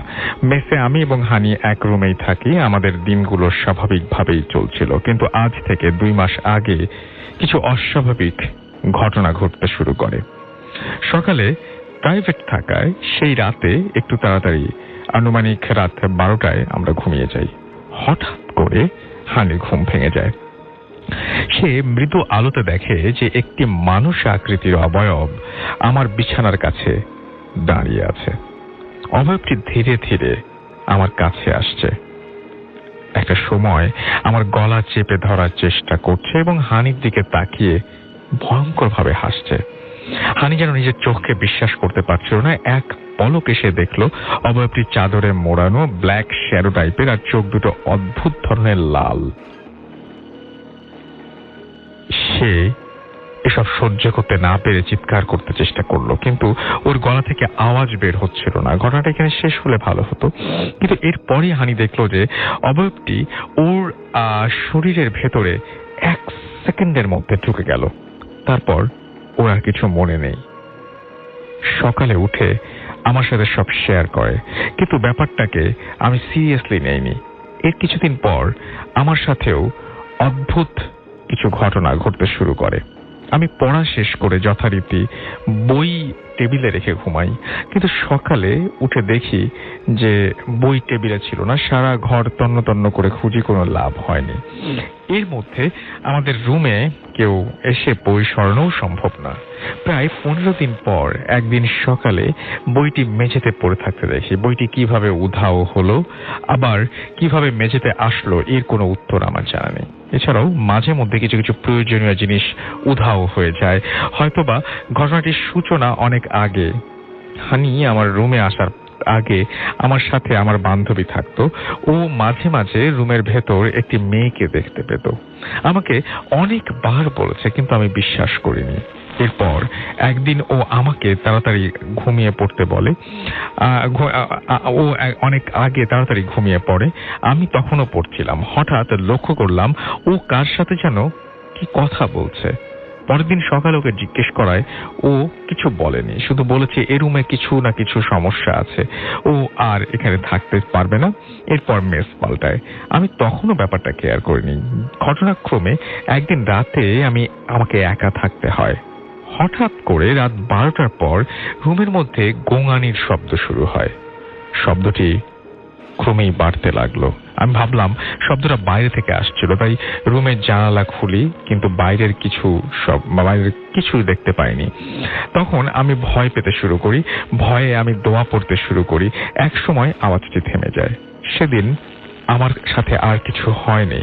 সকালে উঠে দেখি রুমের দেয়ালে মানুষের হাতের ছাপ। রুমে তো আমি ছাড়া আর কেউ ছিল না। তাহলে এই হাতের ছাপগুলো কার ছিল? এরপর থেকে রুমের মধ্যে আমরা ছাড়াও অন্য কারো অস্তিত্ব বুঝতে পারি, কিন্তু দেখতে পাই না।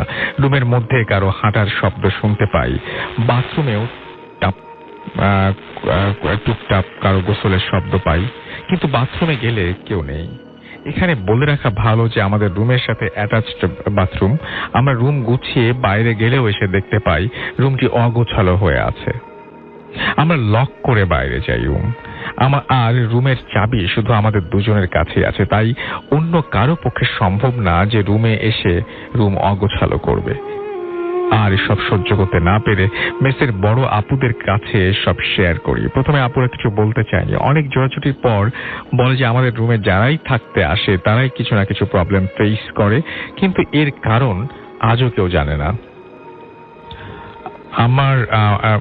আমি জানি না আপনার কাছে ঘটনাটা কতটুকু বিশ্বাসযোগ্য মনে হয়েছে, কিন্তু ঘটনাটি সত্য। আর আমাদের এখন অবধি তেমন কোনো শারীরিক ক্ষতি হয়নি। এখন আমরা এই রুমে বসে আপনাকে ইমেইল করছি, আর আগামী মাসে আমরা মেসটা পাল্টাচ্ছি। আমাদের জন্য দোয়া করবেন যেন আমাদের কোনো ক্ষতি না হয়। এই ছিল ঘটনা। তো যাই হোক, এটাই ছিল ওনাদের ঘটনা। থ্যাংক ইউ ভেরি মাচ আপনার ঘটনা পাঠানোর জন্য।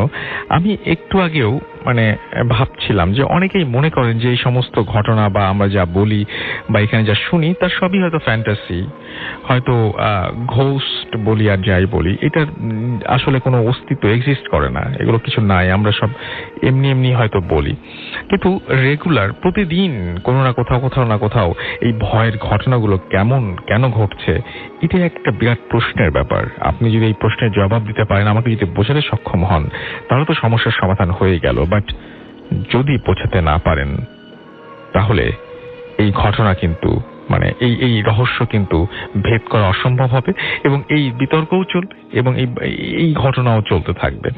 এখন ব্যাপারটা হচ্ছে যে আমি একটু আগেও ভাবছিলাম যে প্রতিদিন মানুষের কত ধরনের সমস্যা হয়। আমি একটু সেদিন কিছু বেশ পত্রিকাতে দেখছিলাম, অনলাইনেও কিছু জায়গায় দেখছিলাম যে প্রতিদিনই কোনো না কোনো ঘটনা ঘটছে। আপনি চিন্তা করতে পারেন যে একজন মা কোন পর্যায়ে কিরকম ধরনের এরকম এক্সপিরিয়েন্সও করেন যে তিনি প্রতিদিনই দেখেন যে তার বাচ্চাটা কাঁদছে, প্রচন্ড রকমের কাঁদছে, এবং তিনি ধরতে যাওয়ার আগেই বাচ্চা আবার হঠাৎ করে থেমে যাচ্ছে। দেখে মনে হচ্ছে যে ওকে মনে হয় কেউ থামিয়ে দিল, বা ও কোনো একটা কিছু থেকে ভয় পেয়েছে বা কোনো একটা কারণে কাঁদছিল, কেউ একজন ওর সেই কান্না থামালো। মাকে বাচ্চার কাছে পর্যন্ত যেতে হয় না। কোনো একদিন রাতে এরকম ঘটনা কিন্তু আপনি খুঁজলেই পাবেন। এটা পাবলিশড স্টোরি, সো এটা নিয়ে করার কিছু নাই।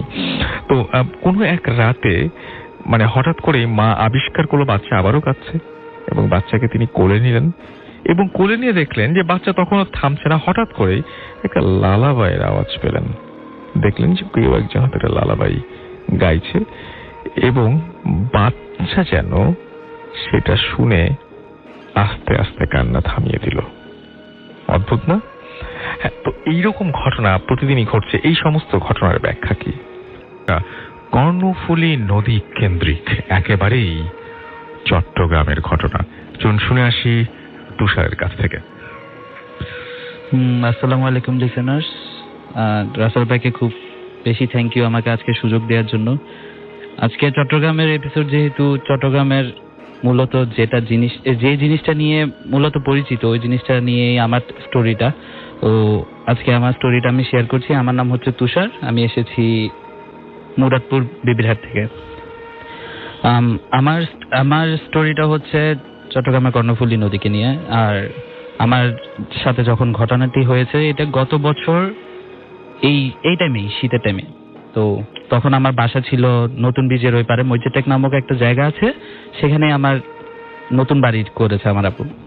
তো যাই হোক, আমার আব্বু থাকা অবস্থায় ওখানে আমি থাকতাম। তো একদিন বাসা থেকে সবাই প্ল্যান করলো যে তারা 10 দিনের জন্য বেড়াতে যাবে, বাট আমার শো থাকার কারণে আমি ভোকালিস্ট, আর আমার শো থাকার কারণে আমি যাইনি। তো ফার্স্টের দিন বাসার মধ্যে ভালো লাগছিল না, একা একা খুবই খারাপ লাগছিল, যার কারণে কোনো রকম ইয়ানা করে ঘুমিয়ে পড়েছিলাম। সেকেন্ড দিন বের হয়ে যায় বাসা থেকে আড্ডা দেওয়ার জন্য। ফ্রেন্ডদের সবাইকে বলেছিলাম আমার সাথে আমার বাসায় থাকার জন্য, বাট কেউ রাজি হয়নি, অনেক রকম এক্সকিউজ দেখিয়েছিল। তো মন খারাপ করে এই নতুন বিচের দিকে আসলাম বাসায় যাওয়ার জন্য। তো বাসায় যেতে ইচ্ছা করছিল না, যার কারণে আমি নতুন বিচে কিছুক্ষণ বসি। তো হুট করে মাথায় চিন্তা আসলো যে আমি কর্ণফুলী নদীর পাড়ে গিয়ে বসি। কোন নদীর পাড় সেটা আমি বলতে চাচ্ছি না লিসেনারদের, সেজন্য আমি বলছি না। তো যে কোনো একটা পাড়ে গিয়ে আমি বসলাম কিছুক্ষণ। এরপরে বসার পরে ওখানে মানে একেবারে নীরব একটা জায়গা ছিল, 3টা নৌকা বাঁধানো। তো বসলাম, বসে কানে হেডফোন লাগিয়ে নিজে নিজে গানও করছি, গানও শুনছি। বাট কখন যে টাইমটা স্পেন্ড হচ্ছে সেটা আমার টোটালি মাইন্ডের বাইরে চলে গিয়েছে। বিকজ আমি ওখানে বসার পর আমার এত অদ্ভুত রকমের ভালো লেগেছিল যেটা আমি ভাষায় প্রকাশ করতে পারবো না। যখন আমার মূলত সেন্সটা আসছে তখন আমি খেয়াল করলাম যে ফজরের আজান হচ্ছে। তো ফজরের আজান যখন হচ্ছে আমি চিন্তা করলাম যে এতক্ষণ সময় পার হয়ে গেল আর আমি টেরও পেলাম না। তো নিজে নিজে হেসে ওখান থেকে উঠে বাসার দিকে রওনা দিলাম। তো সেদিন অনেক ভালোই লেগেছিল, যার কারণে আমি সেকেন্ড দিন আবার আড্ডায় গিয়ে কোনো ফ্রেন্ডদেরকে বলি নাই যে আমি গতকালকে কোথায় গিয়েছিলাম, কোথায় বসেছি, কিছুই বলিনি। তো সেকেন্ড দিন সেম আবার এসে ওই জায়গাতে বসলাম। বসার পর ওখানের মধ্যে ওই দিন একটা জিনিস ছিল যে ওখানে নৌকার মধ্যে একজন মানুষ বসেছিল, বসে বসে সিগারেট খাচ্ছিল। তো ওনার মতো উনি বসেছিল, আমি দেখে তেমন তোয়াক্কা করলাম না করে আমি গিয়ে আমার মতো বসেছিলাম, বসে পড়লাম ওখানে।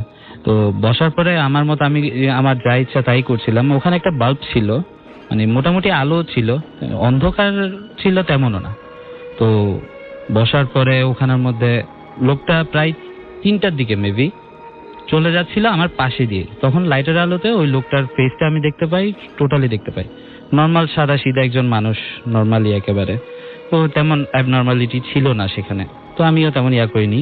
তো ফজরের টাইমে সেম আজানের পরে আমি ওখান থেকে উঠে পড়লাম, উঠে বাসার দিকে গেল সেকেন্ড দিন। থার্ড দিন আমি যাইতে পারিনি, কজ আমার শো ছিল, যার কারণে আমার যাওয়া হয়নি।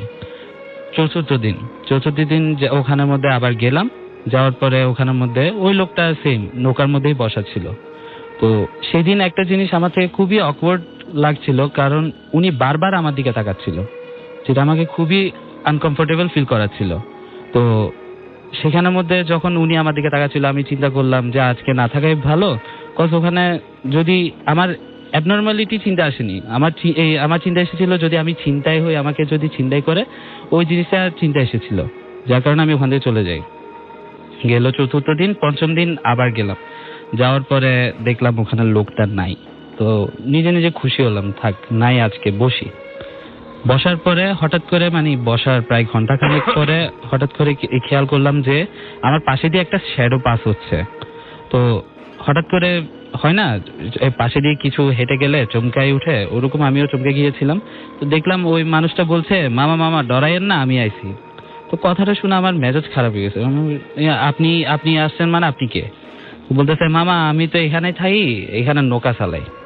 তো এটা বলার পরে আমি বললাম ঠিক আছে। তো উনিও গিয়ে নৌকায় বসে পড়লো। বসার পরে আমার মতো আমি বসেছিলাম। এরপরে একটু পরে উনি এসে আমারে বললো, মামা আপনি অনেক সুন্দর গান করেন, কারণ আমি ওখানে কানে হেডফোন লাগিয়ে নিজে নিজে গান করতাম। তো উনি বললো যে আপনি অনেক ভালো গান করেন। আমি বললাম ঠিক আছে, থ্যাংক ইউ। এরপরে কিছুক্ষণ দাঁড়িয়ে থাকার পর উনি ওনার জায়গায় গিয়ে বসে পড়লো। আবার সেম ওই দিন আমি এক্সাক্ট টাইমটা খেয়াল করেছিলাম, 3টার দিকে উনি আবার চলে গিয়েছেন। গেল চতুর্থ দিন। পঞ্চম দিন আবার গেলাম, যাওয়ার পর ওখানের মধ্যে বসলাম। তো বসার পরে সেদিন একটু শীত ছিল, যার কারণে উনি একটা এই স্টিলের বাউলের মধ্যে আগুন জ্বালিয়ে বসেছিল। তো উনি একটু পরে আমাকে বলল, মামা আপনারে আমি একটা গান শোনাবো? তো আমি বললাম ঠিক আছে শোনান। তো উনি একটা গান এমন ভাবে মাঝি মোল্লাদের একটা জলের গান শোনালো যে আমার লাইফে আমি এইভাবে গান কখনো শুনিনি। পুরাই মুগ্ধ হয়ে গিয়েছিলাম আমি। তো যার কারণে ওনার সাথে একটা এক্সট্রা ভাবে কমিউনিকেট শুরু হইলো আমার। আমি আমার জায়গা থেকে উঠে ওনার পাশে গিয়ে বসলাম, ওনার নাম জিজ্ঞেস করলাম, উনি আমাকে বলল রহিম মাঝি ওনার নাম। আর উনি 11টা থেকে 3টা পর্যন্তই ওনার নৌকাটা চালায়, আর সেই টাকা দিয়ে ওনার সংসারটা চলে। তো মোটামুটি কথা হচ্ছে তো উনি আমাকে একটা কথা বললো যে কর্ণফুলীর নামটা কোত্থেকে এসেছে। উনি আমাকে যা বললো ওনার ভাষ্য মতে যে আমাদের এই কর্ণফুলী নদীটা নাকি আগে একেবারে খালের মতো ছিল, একেবারে ছোট, যেখানের মধ্যে থেকে মানুষ গিয়ে গিয়ে পানি আনতো। তো একদিন একটা মেয়ে, নাম ছিল তার ফুলি, সে গেল পানি আনতে, তার কানের দুলটা ওখানে পড়ার পরে সে ওখানে চোরাবালিতে পড়ে ওখানে মারা যায়। তো ওখান থেকেই তার কানের দুলের হারানো যাওয়ার থেকে কর্ণ, আর ওনার নাম ফুলি, সেখান থেকে এসছে কর্ণফুলী। এটা হচ্ছে ওনার কথা? হ্যাঁ, ওনার কথা অনুযায়ী। আচ্ছা, ওকে। তো এটা বলার পরে তো আমিও শুনলাম, কারণ এই সমস্ত বিষয় নিয়ে জানার একটা ইন্টেনশন ছিল আগে থেকে। তো এখন গেল, এই 6 ডে গেল, তো এখন 7 ডেতে যাওয়ার পরে তো উনি দেখলাম ওখানে সেম সিলভারের বাউলের মধ্যে আগুন জ্বালিয়ে বসে বসে সিগারেট খাচ্ছে। আর সেদিন ঠান্ডা ছিল। আর রাসেল ভাই, আমার একটা ব্যাড হ্যাবিট আছে যে আমিও মাঝে মধ্যে সিগারেট খাই। তো সেদিন আমারও ঠান্ডা লাগার কারণে আমি চিন্তা করলাম যে আমি নিয়ে যাইনি সিগারেট অ্যাকচুয়ালি, উনি আমাকে বললো নেন আমার থেকে খান। তো আমি চিন্তা করলাম যাক খাই, সমস্যা নেই। তো খাওয়ার পরে ওনার সাথে মোটামুটি কথা হচ্ছিল, কিন্তু ওনার থেকে সিগারেটটা নেওয়ার সময় ওখানে আগুনের মধ্যে হাত ভেজে আমার হাতের মধ্যে একটু করে সামান্য করে পুড়ে যায়, যার কারণে তখন ঠান্ডার সময় তেমন একটা লাগেনি। কিন্তু সিগারেট খাওয়ার পরে হঠাৎ করে আমার জোর ঘুম পাওয়া শুরু করেছিল, মানে এমন ঘুম যে অ্যাজ ইফ আমি উঠে দাঁড়াতে পারবো না। আমার জাস্ট ক্লিয়ার কাট এটাই মনে আছে যে আমি ওখানে ঘুমিয়ে পড়েছিলাম। যখন সকালে ঘুম ভাঙলো, মানে চোখ খোলার সাথে সাথে আমি লাফ দিয়ে উঠে বসে পড়লাম, কারণ আমার চোখ খুললো আমি ছিলাম আমার বাসায়। এখন চিন্তায় পড়ে গেলাম। বাসায় ছিলেন? হ্যাঁ, আমি আমার বাসায় ছিলাম। এই জিনিসটাই ছিল সবচাইতে বড় অকওয়ার্ডনেস। তো এখন উঠার পরে আমি এদিক ওদিক দেখলাম যে না, সবকিছুই সেম। আমি বাসায় ঢোকার পরে যা যা করি, মানে আমি বাসায় ঢোকার পরে মেইন দরজা লক করি, কিচেনের বাসায় কেউ না থাকলে কিচেনের লাইটটা জ্বালিয়ে নিজের রুমে ঢুকে ফ্যানটা ছেড়ে ভেতর থেকে রুমটা লক করে কম্বল গায়ে দিয়ে ঘুমাই। সবকিছু ঠিক ছিল, বাট আমার কাপড়টা চেঞ্জ ছিল না। আমি যদিও বাসায় ঢুকে কাপড়টা আগে ফার্স্টে চেঞ্জ করি, তো ওইটা ছিল না, বাট আর সবকিছুই সেম ছিল। তাও নিজের মনকে শান্তি দেওয়ার জন্য আমি কি নিজে আসছি কিনা ওইটা, অথবা অন্য কেউ এনে দিল কিনা সেটা চিন্তা চেক করার জন্য আমি সারা ঘর সার্চ করলাম, বাট কাউকেই পেলাম না। খাটের নিচে টর্চ দিয়ে জ্বালিয়ে দেখলাম, কাউকেই পেলাম না। তখন সেদিন খুব বাজেভাবে চিন্তা ঢুকলো, আমি কেমনে আসলাম। আচ্ছা যাই হোক, সারাদিন চিন্তা করার পরে আমার কোয়েশ্চেনটার আনসার আমি পেলাম না। তো এরপর দিন গেলাম ওখানে মাছের কাছে, গিয়ে দেখলাম যে উনি ওখানে বসা, আর আমাকে দেখার সাথে সাথে বলছে মামা আইছেন? যে হ্যাঁ আসছি, কিন্তু আপনি বসে আছেন কেন? তো উনি বলছে মামা আপনার লাগে বসে আছি, আপনার লগে কথা কইতে আমার খুব ভালো লাগে। তো বললাম আমার সাথে কথা বলতে ভালো লাগে মানে কি? আপনি যে বলেছিলেন আপনি এই নৌকা চালিয়ে যে টাকাটা পান সেটা দিয়ে আপনার সংসার চলে, আমার জন্য বসে আছেন কেন? তো উনি বললো যে আপনার সাথে কথা বলতে ভালো লাগে সেজন্য আমি বসে আছি। তো আমার ব্যাপারটা সেদিন খুবই অকওয়ার্ড লেগেছিল। এখন কথাটা শোনার পর আমি জিজ্ঞেস করলাম মামা কালকে তো আমি আপনার এখানে নৌকার মধ্যে ঘুমিয়ে পড়েছিলাম, এরপরে মনে হয় আমি নিজে চলে গিয়েছিলাম নাকি? তো উনি বললো না মামা, আপনি তো নিজে যান নাই, আপনাদের খুঁজতে একটা মেয়ে আসছিল। আমি বললাম আমাদের খুঁজতে একটা মেয়ে আসছে মানে বুঝলাম না। তো উনি বললো যে হ্যাঁ আপনাদের খুঁজতে একটা মেয়ে আসছিল। আমি বলি কেমন মেয়ে? বলতেছে লাল শাড়ি পরা ছিল, চুল লম্বা ছিল, আর উনি এসে আপনার নাম বললো, আপনার কাপড়ের বর্ণনা দিল, আর আমি আপনাকে দেখিয়ে দিলাম। উনি আমার একটা হাত ওনার কাঁধের উপর আর মেয়েটার একটা হাত আমার কাঁধের উপর দিয়ে ওইভাবে আমাকে নিয়ে চলে গেল। ও সরি, আরেকটা জিনিস মিস করে গিয়েছিলাম। আমি যখন বাসার মধ্যে ঘুমটা ভেঙেছে, হঠাৎ করে আমার গলার মধ্যে খুশখুশ ভাব একটা অনুভূত হচ্ছিল, মানে যখন আমি চিন্তা করছিলাম আমি বাসায় কেমনে এসেছি, তখন হঠাৎ করে গলার মধ্যে হাত দিয়ে দেখলাম যে আমার গলার মধ্যে মানে প্রায় 10-12টা চুল সমেত আমার পুরো গলার সাথে পেঁচানো ছিল। চুল? হ্যাঁ চুল, বড় চুল? হ্যাঁ মেয়ের চুল। আচ্ছা। আর তখন কিন্তু আমার বাসায় কোনো মেয়েই ছিল না। রাইট। তখন যখন আপনার বাসায় কেউই ছিল না?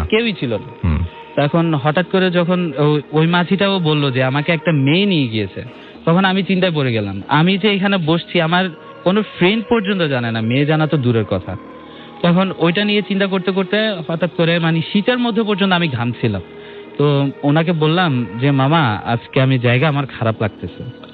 তো ওনার থেকে বিদায় নিয়ে আমি উঠে যাচ্ছিলাম, পাটটা একটু ঢালু ছিল, উপরে ওঠার সময় দেখলাম একজন মুরব্বী দাঁড়িয়ে আছে, সাদা পায়জামা পরা, দাড়িওয়ালা, টুপিওয়ালা। তো উনি আমার থেকে জিজ্ঞেস করলো, বাবা তোমার কি কোনো সমস্যা? বললাম না নানু, কেন বলছেন এগুলা? বললো না, তুমি কি বাসা থেকে ঝগড়া করে বের হয়েছো নাকি নেশা পানি কিছু করেছো? বললাম না নানু, এরকম তো কিছু না, কেন বলছেন? তাহলে তুমি এতক্ষণ কার সাথে কথা বলছিলে? বললাম কেন, ওই যে রহিম মাঝির সাথে বলে পেছনে ফিরে যখন দেখলাম ওখানে কেউ ছিল না। মানে এমনও না যে কোথাও লুকায় গিয়েছে, মানে ওরকম কিছু না, কিছুই না, টোটালি কিছু না। মানে ওখানে যাওয়ারও কোনো জায়গা নেই, যদি যাইতে হয় তাহলে নদীর মধ্যে চলে যাইতে হবে। একটা জলজন্ত মানুষ তার নদীতে চলে যাবে না। তো এখন এই জিনিসটা দেখার পরে আমি যে যার সাথে কথা বলছিলাম ওনাকেও আর আমার মানুষ মনে হচ্ছিল না। মানে এরপরে আমি ওই দিন সিএনজি নিয়ে বাসে যাচ্ছি, সিএনজি ড্রাইভারকে পর্যন্ত মানুষ মনে হচ্ছিল না, ইনফ্যাক্ট আমার ভাড়াটিয়াদের পর্যন্ত আমার মানুষ মনে হচ্ছিল না। সারা রাত ওভাবে বাসার মধ্যে ভয়ে ভয়ে না ঘুমিয়ে কাটিয়ে দিলাম। তো বাসায় কোনো বলতে পারছি না, কারণ বাসায় বললে তো বকা দিবে, আজকে তো জেনেই যাচ্ছে, বাসায় সবাই শুনছে, তো বাসায় সবাই বকা দিবে বলে বলতেও পারছি না। তো নিজে নিজে চিন্তা করলাম একটা হুজুরের কাছে গিয়ে নিজে নিজে কনসাল্ট করি। তো একটা হাফেজের কাছে ফার্স্টে দিয়ে গিয়েছিলাম, উনি টোটাল স্টোরি শোনার পরে বলছে যে হয়তোবা কিছু একটা খারাপ হওয়ার ছিল, তোমার হয়তোবা মেয়েটাই সেভ করছে। তো এখন সেম আবার সেকেন্ড একটা হাফেজের কাছে গিয়েছি, উনিও সেম কথা বলেছে। আর থার্ড একটা হাফেজের কাছে গিয়েছি, উনি বললো যে তো হয়তো তোমার উপর কোনো খারাপ জিনিসের নজর পড়েছে যার কারণে এটা হয়েছে। তো আবার তিনজনই সেম কথা বলেছে যে এটা একটা খারাপ স্বপ্ন, দুঃস্বপ্ন ভেবে ভুলে যাও, এটা মনে রাখার কোনো দরকার নেই। আর এটার সাথে রিলেটেড আরেকটা জিনিস আছে যে আমার গার্লফ্রেন্ড গত বছর মারা গিয়েছে, তার সাথে যোগাযোগ করার জন্য আমি প্ল্যানচেট বোর্ড করেছিলাম। আচ্ছা, কিভাবে মারা গিয়েছিল একটু বলা যাবে আমাদের? রোড অ্যাক্সিডেন্টে মারা গিয়েছিল। রোড অ্যাক্সিডেন্টে মারা গিয়েছিল এবং আপনি প্ল্যানচেট করে আপনি তার সাথে এনিহাও একটা কমিউনিকেট করতে চেয়েছিলাম। আচ্ছা, তো এখন এই জিনিসটার সাথে লিংক আপ এটাই যে আমি আমার গার্লফ্রেন্ডকে লাল শাড়িতে পরা দেখতে খুবই পছন্দ করি। আচ্ছা, আর ওর চুলও ছিল লম্বা, আর আমাকে ওই জায়গা থেকে কিন্তু সেভও করেছে একটা লাল শাড়ি পরা চুল লম্বা বলা নিয়ে। So somehow এই দুটো জিনিস related and the most important thing is যে আমরা অন্য পৃথিবীর মানুষ বা অন্য পৃথিবীর কাউকে যদি নিয়ে আসি, অনেকেই বলেন যে এটা নিয়ে আসাটা যতটা সহজ তার চাইতে অনেক বেশি কঠিন হচ্ছে আবার সেখানে ফেরত পাঠানো। হ্যাঁ, তো আপনার সাথে হয়তো এরকম কোনো কিছু ঘটে থাকতেও পারে। Thank you very much Tushar, thank you Rasel ভাই আপনার ঘটনা শেয়ার করার জন্য। চমৎকার ঘটনা, থ্যাংক ইউ ভেরি মাচ। আমরা পরবর্তী ঘটনায় যাব, তবে তার ঘটনায় যাব এবং আমাদের সঙ্গে এই মুহূর্তে রয়েছেন আজিম, এবং আজিম একটা ঘটনা বলবেন এই চট্টগ্রামেরই কোন একটা বাসা নিয়ে। এবং আজিম, আপনি আপনার বাসাটা কোথায় একটু আমাকে আগে একটু যদি বলতেন যে চট্টগ্রামের কোন জায়গায় আপনার বাসাটা? রাসেল ভাই, এটি চট্টগ্রামের লালখান বাজারের একটি বাসার ঘটনা। জি, এবং এটা অনেক আগের ঘটনা। শুনি আমরা ঘটনাটা। Hello listeners, this is Manazir Hasan Azim, আমি হালিশহর থেকে এসেছি। ওকে। তো এই ঘটনাটি আমি শুনেছি আমার আম্মুর কাছ থেকে, এবং এই ঘটনাটি আমার আম্মুকে বলেছেন আমার আম্মুরই একজন চাচি, সো সম্পর্কে উনি আমার নানি হয়, এবং ঘটনাটি আজ থেকে প্রায় 30 বছর আগের ঘটনা। ওনারা লালখান বাজারে থাকতেন একটা দোতলা বাসায়। তো আমি ঘটনাটি যাওয়ার আগে আমি বাসাটির বিবরণ দিয়ে নিই একটু। বাসাটি ছিল 2টি বেডরুমে একটি বাসা, একটি মাস্টার বেড ছিল এবং একটি ছোট রুম ছিল, যেখানে আমার নানির 3 মেয়ে, অর্থাৎ আমার খালামণি 3 জন, ওনারা লেখাপড়া করতেন। তো ওই রুমের অপোজিটে রান্নাঘর ছিল, এবং রান্নাঘরের ভিতরে একটি রুম ছিল যেখানে ওনাদের কাজের বুয়া থাকতেন। আচ্ছা। তো আমার নানা দেশে থাকতেন না, he was settled in Iraq for his job. So উনি বছরে একবার আসতেন চিটাগাঙে তার ফ্যামিলির সাথে দেখা করার জন্য। আচ্ছা। সো উনি আসতেন বেসিক্যালি ডিসেম্বরের দিকে, ডিসেম্বর থেকে উনি জানুয়ারিতে ব্যাক করতেন ইরাকে। সো প্রতি বছরের মতোই উনি ওই বছরেও জানুয়ারিতে চলে গেলেন তার ভ্যাকেশন কমপ্লিট করে। তো বলে রাখা ভালো, ওই বাসার ছাদটি খুব সুন্দর ছিল। ছাদটি অনেক বড় ছিল এবং ডান দিকে একটি বাগান ছিল। তো ওই বাসায় মোটামুটি সবাই বাগানের প্রতি খুব একটা দুর্বলতা ছিল। তারা ফুল ফল গাছ লাগাতেন এবং সেখানে তার পাশেই একটি বসার সুন্দর জায়গা ছিল। সেখানে প্রায় সময় তারা পুরো ফ্যামিলি মিলে আড্ডা দিতেন মাঝে মাঝে। এবং যখন আমার নানা দেশে আসতেন তখন উনি ওখানে বসে রেডিও শুনতেন, কারণ তখন তো টেলিভিশনে খুব একটা প্রচলন ছিল না। সো বেসিক্যালি ম্যাক্সিমাম লোকই তাদের টাইম পাস করার জন্য রেডিওটা প্রেফার করতেন বেশি। তো অনেক আগে থেকে অ্যাকচুয়ালি বাসাতে ছোটখাটো ঘটনা ঘটতো, খুব ভয়ঙ্কর কিছু না। যেমন রাতের বেলা যখন ওনারা ঘুমোতে যেতেন তখন ওনারা লাইট অফ করে যেতেন, বাট সাডেনলি যখন ওনারা সকালে উঠতেন ফজরের নামাজ পড়ার জন্য তখন দেখতেন যে রুমের লাইট জ্বালানো। আচ্ছা। সো খুব উইয়ার্ড কিছু ঘটনা ঘটতো, বাট ভয়ঙ্কর কিছু ঘটতো না। আচ্ছা।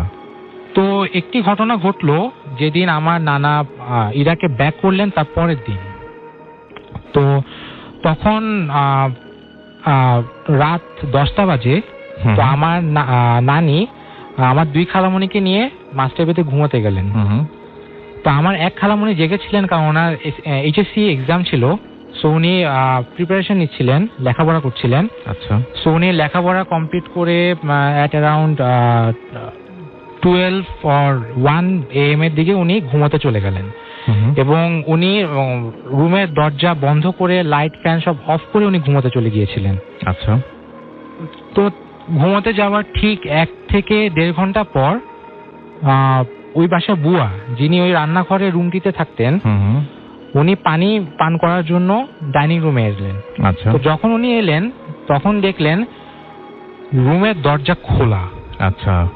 এবং লাইট অন করা, ফ্যান অন করা। এবং সবচেয়ে উইয়ার্ড যে বিষয়টি ছিল সেটি ছিল ওই রুমে প্রচন্ড বাতাস ছিল। আচ্ছা। ইভেন ইফ জানালা সব বন্ধ ছিল, বাতাস আসার কোনো ওয়ে ছিল না, এবং অন্যান্য রুমেও খুব একটা বাতাস ছিল না, কিন্তু সেই রুমটিতে প্রচন্ড বাতাস ছিল। এবং ওখানে যে নোটস গুলো ছিল, বইপত্র যেগুলো ছিল সব এলোমেলো হয়ে যাচ্ছিল। আচ্ছা। তো এটি দেখে ওই বুয়াটি খুব ভয় পেয়ে যায়। আচ্ছা। উনি সাথে সাথে মাস্টার বেডের দরজায় নক করলেন। তো তখন আমার নানি একটু অবাক হলেন যে এত রাতে কে নক করতেছে। তো দরজা খুলে উনি দেখলেন বুয়া বড় বড় নিঃশ্বাস নিতে নিতে বলতেছিলেন যে আপা, ওই রুমের দরজা খোলা, লাইট ফ্যান সব অন করা এবং প্রচন্ড বাতাস। তো বলে রাখা ভালো, আমার নানি খুব সাহসী মহিলা ছিলেন, কারণ ওনার হাজবেন্ড ছিল না দেশে। উনি একাই 3 মেয়েকে উনি বড় করতেছিলেন। সো লেখাপড়া সবকিছু ওনার দায়িত্ব ওনার কাছেই ছিল। সো উনি অনেক সাহসী ছিলেন। সো উনি এটাকে খুব একটা পাত্তা দিলেন না। তো উনি অনেকটা হেসে হেসে রুমের কাছে গেলেন। তখন দেখলেন যে দরজা আসলে খোলা। আচ্ছা। এবং লাইট অন করা, ফ্যানও অন করা। আচ্ছা। বাট বাতাস থেমে গিয়েছিল, বাতাস ছিল না। এবং উনি একটা উইয়ার্ড জিনিস লক্ষ্য করলেন, সেটি হলো বাসার টেবিলের উপর বইগুলো খোলা অবস্থায় ছিল, অ্যাজ ইফ ওখানে কেউ লেখাপড়া করতেছিল। তো এটা দেখো আমার নানি খুব একটা ভয় পাননি। উনি উল্টা আমার খালামণিদেরকে ঘুম থেকে জাগিয়ে, আমার যে খালামণিটা লেখাপড়া করতেছিল তো ওনাকে বকাবকি করতেছিলেন যে তুমি লেখাপড়া করলা, তুমি বইপত্র গুছাই নিবা না, লাইট ফ্যান অফ করবা না। তো আমার খালামণি বলতেছিল আম্মু আমি সবকিছু বন্ধ করেছিলাম, আমি আমার লাইট ফ্যান সব অফ করেছিলাম, ইভেন আমি দরজা লক করেছিলাম, আমার এখনো মনে আছে। তো এটা শুনে আমার নানু একটু মানে অবাক হলেন।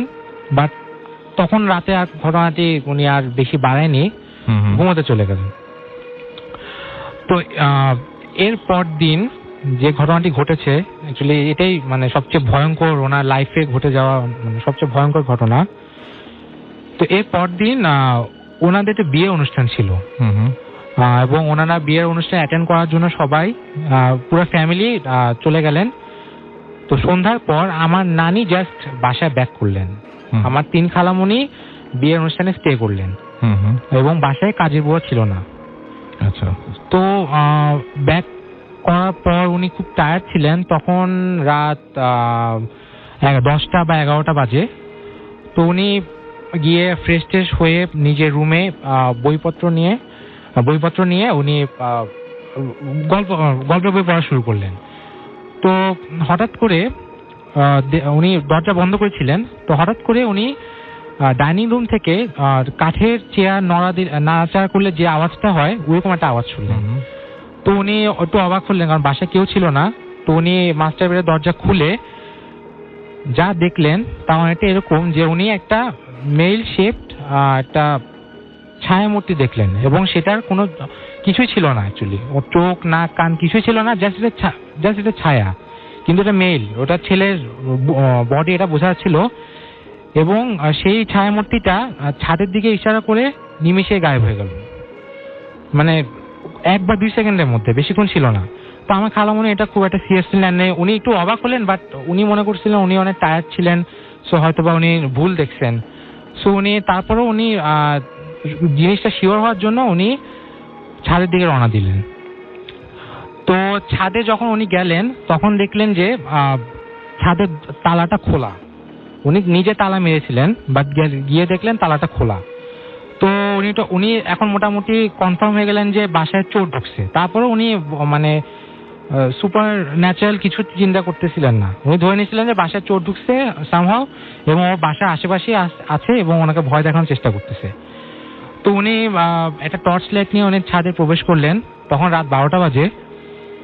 তো প্রবেশ করার পর উনি আগে বাগান দিয়ে স্টার্ট করলেন, উনি বাগানের দিকে গেলেন, সব জায়গায় দেখলেন, উনি কিছু দেখলেন না, মানে কোনো কিছু পেলেন না। তারপর উনি আস্তে আস্তে হাঁটতে হাঁটতে সে বসার জায়গাটিতে চলে আসলেন। তো ওইখানে এসে উনি যা দেখলেন, একটা পুরুষ মানুষ, এবং সে অপোজিট দিকে মুখ করে বসেছিল, মানে আমার নানুর অপোজিট দিকে মুখ করে বসেছিল। তার গায়ে একটা সোয়েটার ছিল, মাফলার ছিল, এবং একটা মাঙ্কি ক্যাপ ছিল, এবং সবগুলোই আমার নানার, যতগুলো ড্রেস ছিল সবগুলো নানার, এবং যিনি ইরাকে ছিল ওই টাইমে, কারণ এর আগের দিনে 2 দিন আগে উনি ইরাকে চলে গিয়েছিলেন। তো ওনার ড্রেস পরে রেডিও হাতে নিয়ে উনি অপোজিট দিকে মুখ করে উনি বসেছিলেন এবং মাথা নাড়াচ্ছিলেন। রেডিওতে এখন সাউন্ড আসছিল না, বাট উনি মাথা নাড়াচ্ছিলেন। তো এটা দেখে আমার খালামণি একটু ভয় পেয়ে গেল। তো ওইখানে একটা ইটের দলা ছিল, তো আমার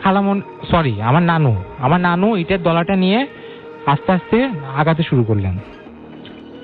তো আগাতে শুরু করে উনি যখনই বললেন যে কে আপনি, তো তখনই উনি দেখলেন যে ওই মানুষটি পুরোপুরি মাথাটা কি বলবো 360 ডিগ্রি অ্যাঙ্গেলে ঘুরিয়ে, ইভেন বডিটা স্ট্রেট ছিল, বডিটা নড়ায়নি, 360 অ্যাঙ্গেলে উনি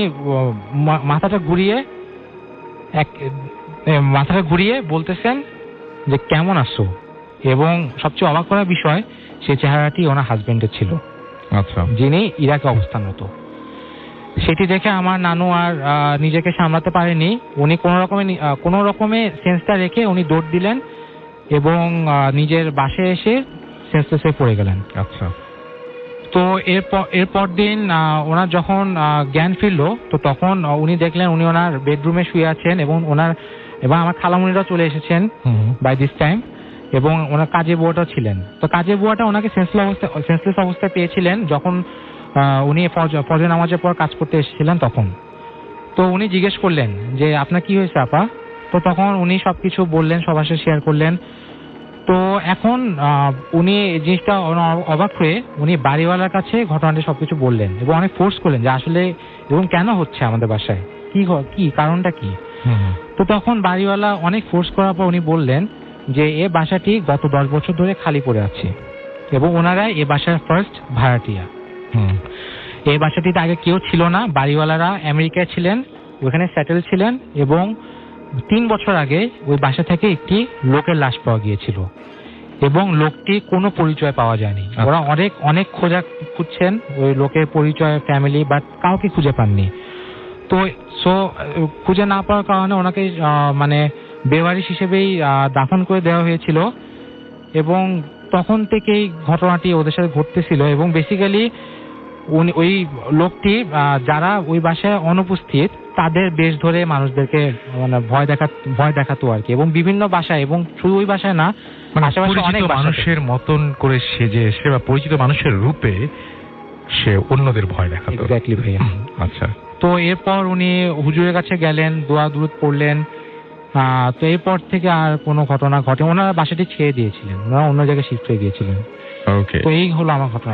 থ্যাংক ইউ সো মাচ। আজকে আপনাদের সঙ্গে মর্মান্তিক কয়েকটি ঘটনা শেয়ার করব এবং তিনি যেভাবে লিখে পাঠিয়েছেন আমি সেভাবেই পড়ে শোনাচ্ছি। চলুন ইমেলটি পড়া যাক। আমার নাম রিফাত, আমার বাড়ি নোয়াখালী জেলার কাঞ্চনপুর গ্রামে। তো আমার বয়স 7 বছর এবং আমার সাথে ঘটনাটি ঘটেছিল 2019 সালে ডিসেম্বর মাসের শেষের দিকে, যখন আমাদের শীতকাল। তো আপনারা হয়তো জানেন যে শীতকালে কিন্তু নদীতে প্রচুর পরিমাণে মাছ পাওয়া যায়। আর আমি ছোটোকাল থেকেই মাছ ধরাতে প্রচুর আসক্ত ছিলাম। আমাদের গ্রামে যেহেতু আমাদের বাড়ি যেহেতু গ্রামে, তাই আমি ছোটোকাল থেকেই অনেক মাছ ধরেছি এবং মাছ ধরায় আমার এক হিসেবে পেশা ধরলে চলে। তো যার কারণে আমি কিন্তু ছোটোকাল থেকেই আমাদের যে বন্ধুবান্ধব ছিল এবং আমার যে চাচা নানা ছিল তাদের সঙ্গে কিন্তু প্রতি রাত্রে কিন্তু আমি মাছ ধরতে যেতাম। তো একদিন দেখা গেল যে আমাদের বাসায় অতিথি এলো এবং অতিথি আপ্যায়নের জন্য আমাদের বাসায় কিন্তু কোনো আর কি লোক ছিল না আর কি। তার জন্য আমি ঠিক রাত তখন বাজে মনে হয় 8টার সময় আমি তখন বাজারে যাই এবং বাজারে গিয়ে কোনো মাছ পেলাম না। যার কারণে আমি তখন ঠিক করি যে আমি বিলে গিয়ে মাছ ধরবো। তখন আমি এবং আমার এক বন্ধুর নাম রিপন। তো রিপন মিলে আমরা চলে যাই একটি খালে এবং আমরা সিদ্ধান্ত নিই সেখানে বিলে গিয়ে আমরা একটা মাছ ধরবো, বড় কয়েকটি মাছ ধরবো। যার কারণে কিন্তু আমরা আসলে মাছ ধরতে চলে গেলাম সেখানে। তো আমরা যখন সেদিন যাই তখন কিন্তু খুব শীত পড়েছিল আমাদের এলাকায়, কারণ আপনারা হয়তো জানেন গ্রামে অনেক শীত পড়ে, যার কারণে কিন্তু আমরা আসলে ওরকমভাবে কিছু দেখা যায়নি আমাদের কুয়াশার মধ্যে। এবং আপনারা হয়তো জানেন যে কুয়াশায় কিন্তু কোনো কিছু দেখা যায় না, যে গ্রামে যখন শীত পড়ে তখন কিন্তু প্রচুর পরিমাণে কুয়াশা পড়ে, যার কারণে আমাদের কিন্তু কিছু দেখতে পাইনি আর কি। এবং আমাদের হাতে কিন্তু সেদিন লাইটও ছিল না, যার কারণে কিন্তু আমরা খুব অস্বস্তি বোধ করছিলাম। তো যাই হোক, যা হবার হয়ে গেছে। তো আমরা যাচ্ছিলাম রাস্তায় যখন আমরা যাচ্ছিলাম তখন আমরা রাস্তায় কী যেন একটা দেখতে পেলাম যে কুকুর আকৃতির কী যেন আমাদের সামনে দিকে আসছে। যখন আমরা একটু এগিয়ে লাইট ধরলাম তখন কিন্তু দেখলাম যে আসলে না, আমাদের সামনে কোনো কিছু নেই। তো দেখার পরে আমি এবং আমার বন্ধু রিপন খুব ঘাবড়ে যাই। আমরা আসলে কি দেখে কী করব বুঝতে পারছিলাম না। তখনই আমি ছোটোকাল থেকে আবার একটু সিগারেট এবং ধূমপানে একটু আসক্ত, যার কারণে আমাদের সবসময় কাছে একটা গ্যাস লাইট থাকতো। তো দেখা যাইতো যে আমি যখন সেখানে আমি আমার বন্ধু শিপন মিলে একটি গ্যাস লাইটের মধ্যে মনে করেন একটা সিগারেট ধরালাম, তারপর আমরা আল্লাহর নাম নিয়ে এগোতে রাখলাম। তো যাই হোক, আমরা তখন এগোচ্ছি আমাদের আমরা প্রায় বিলের কাছাকাছি চলে আসলাম। তো আমরা যখনই বিলে মাছ ধরতে যাব তখনই দেখলাম কী যেন একটি ছায়া আমাদের আর কি। আপনারা হয়তো জানবেন যে জ্যোৎস্না রাত্রে কিন্তু ছায়া অন্যরকম দেখা যায়। তো বড় আকৃতির একটি ছায়া, এবং সেই ছায়াগুলো দেখা গেলো যে অন্যরকম একটা অদ্ভুত একটা বিভৎস রকমের কেমন জানি। আমি আমার বন্ধু দেখে কিন্তু চমকে গেলাম যে কিরে, এখন তো আমরা কোনো কিছু দেখতে পাচ্ছি না, কিন্তু এরকম ছায়া আসলে কোথা থেকে আসলো।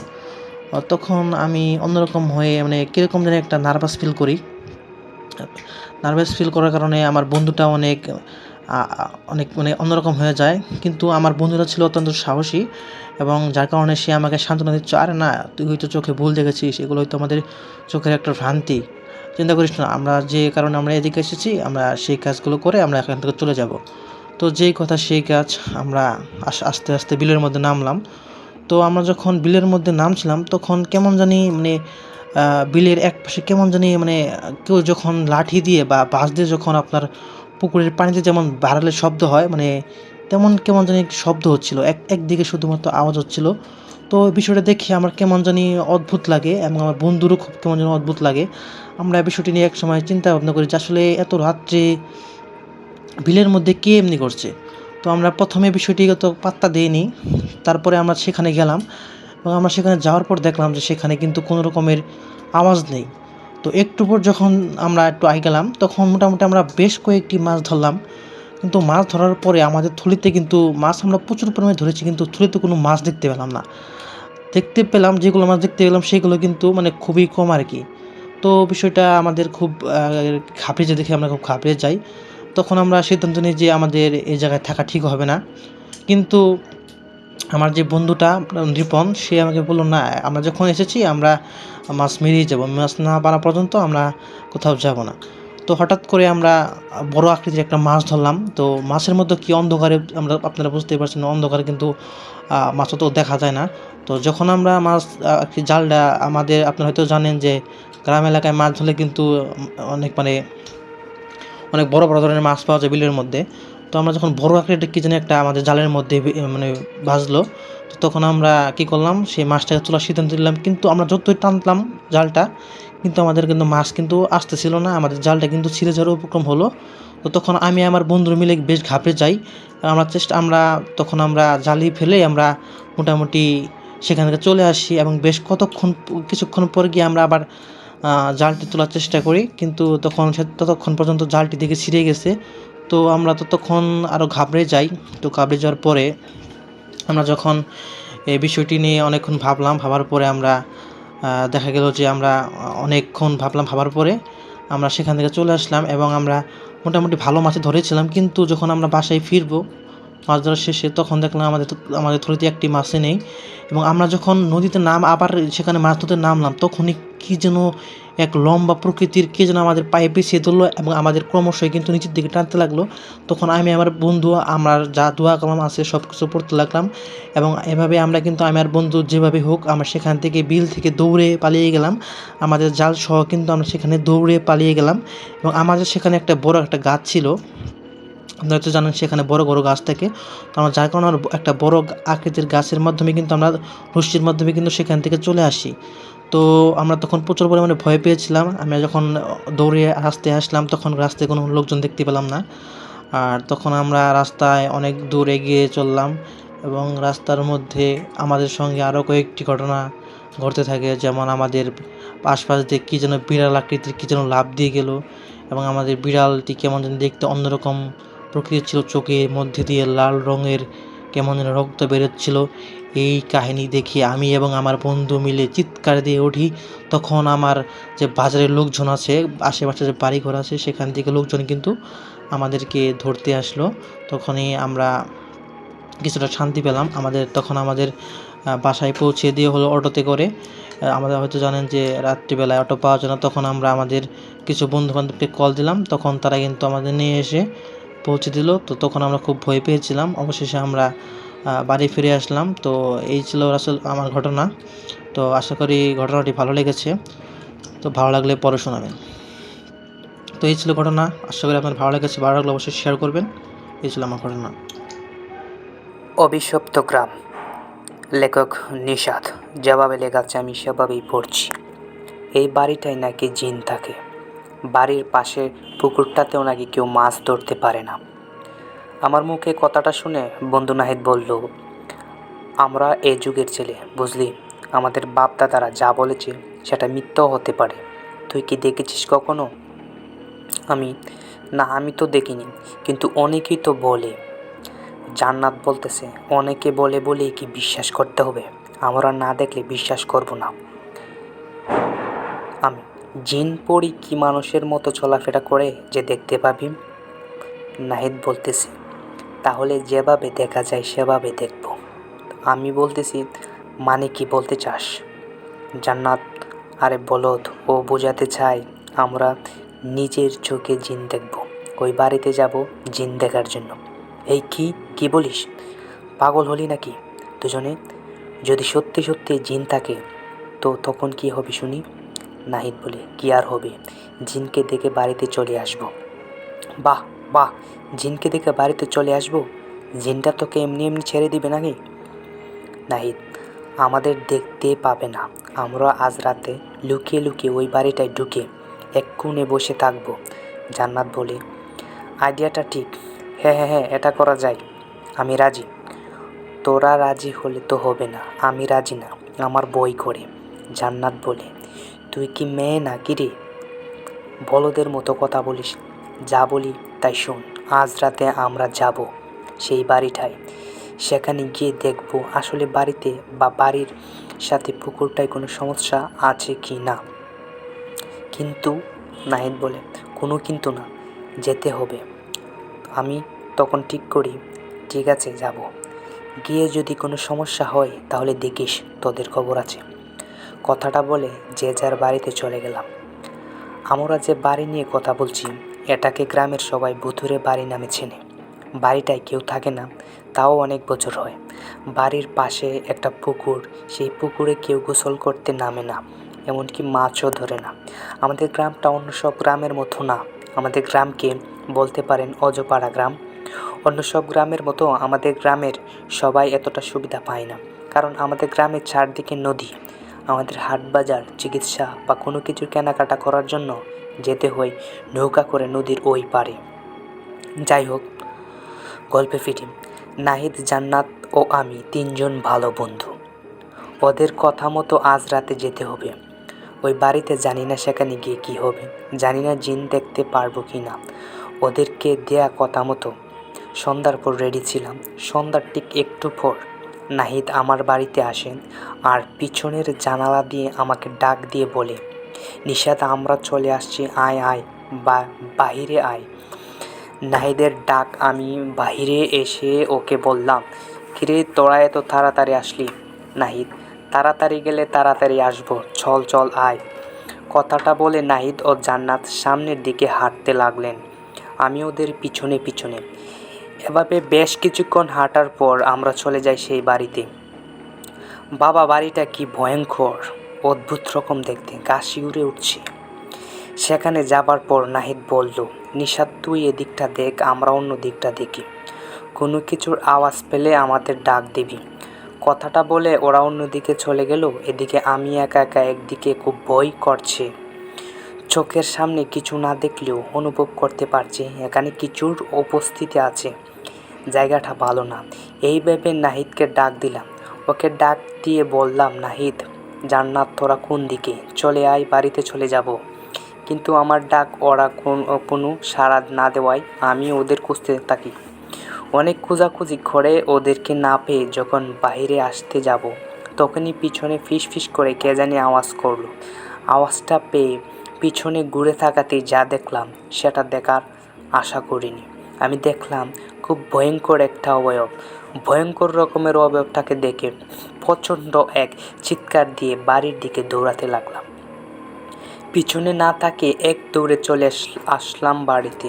বাড়িতে আসার পর আমি আবারও চমকে গেলাম, কারণ বাড়িতে এসে দেখি নাহিদ ও জান্নাত আমার বাড়িতে আমার রুমে বসে আছে। এটা কিভাবে সম্ভব? ওরা আমার বাড়িতে থাকলে তাহলে ওই ভূতের বাড়িতে কে? ওরা কে তাহলে? এটা কিভাবে সম্ভব? ওরা আমার বাড়িতে থাকলে তাহলে ওই ভূতের বাড়িতে কে?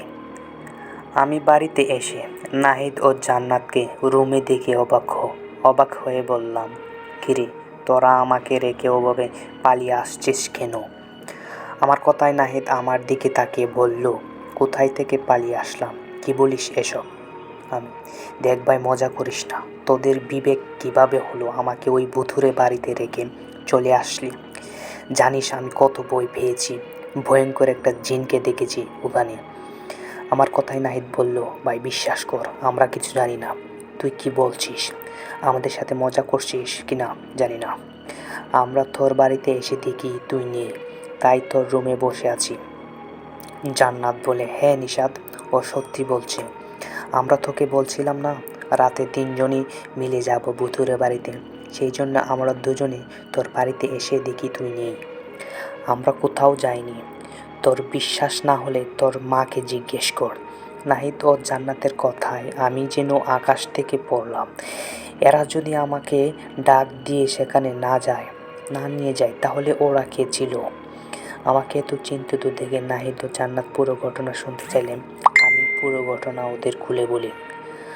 আমার মুখে কথাটা শুনে ওরা দুজন অবাক হয়ে আমাকে বললেন, এটা কিভাবে সম্ভব? আমরা তো তোকে ডাকিনি।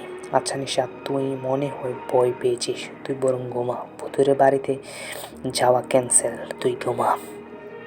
কথাটা বলে ওরা দুজনে বাড়িতে চলে গেল। ওরা চলে যাবার পর বয়ে আমার ঘুম আসছিল না। রুমের লাইট জ্বালিয়ে ঘুমিয়েছি। এই ঘটনার পরের দিন বিকেলবেলা নাহিদ আমাকে ফোন করে দেখা করতে বললেন। ওর কথায় দেখা হতেও বলল, কিরে, শরীর ঠিক আছে তো? তুই ভালো আছিস? আমি, আলহামদুলিল্লাহ ভালো আছি। ভয়ে ঘুম আসেনি, পরে লাইট জ্বালিয়ে ঘুমিয়েছি। নাহিদ: আরে বইয়ের কিছু নেই, ওগুলা তোর মনের বই। আজ আমাদের সাথে গেলে সব বই কেটে যাবে। আমি: মানে কোথায় গেলে? জান্নাত বলে: কেন, ভুতুরে বাড়িতে? আমি: না না না, মাথা খারাপ নাকি? কাল রাতে যা ঘটলো, আমি আর ওই বাড়িতে যাব না ভাই, তোরা যা। নাহিদ বলল: যাব না বললে হয় নাকি? আজ আমরা থাকবো তোর সাথে। আর আজ বইয়ের কিছু নেই, কারণ আমরা যাব এখনই, গিয়ে ঝোপের আড়ালে লুকিয়ে থাকবো। তারপর দেখব ওই বাড়িতে বা বাড়ির পাশের পুকুরে কোনো জিন দেখা যায় কিনা। আমি: না না না, কালও তোদের মতো কেউ আমাকে ডেকে নিয়ে গেছিল, পরে গিয়ে দেখি ওখানে আমি একা। নাহিদ: আরে বোকা, কাল কি হয়েছে না হয়েছে ভুলে যা, আমরা তোর বন্ধু, দেখ তোর চোখের সামনে এমন কথা বলিস না।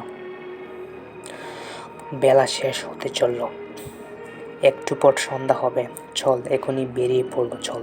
কথাটা বলে আমাকে আর কিছু বলার সুযোগ না দিয়ে আমার হাত ধরে টেনে নিয়ে যেতে লাগলো। আমি কোনো উপায় না পেয়ে চলতে লাগলাম ওদের সাথে।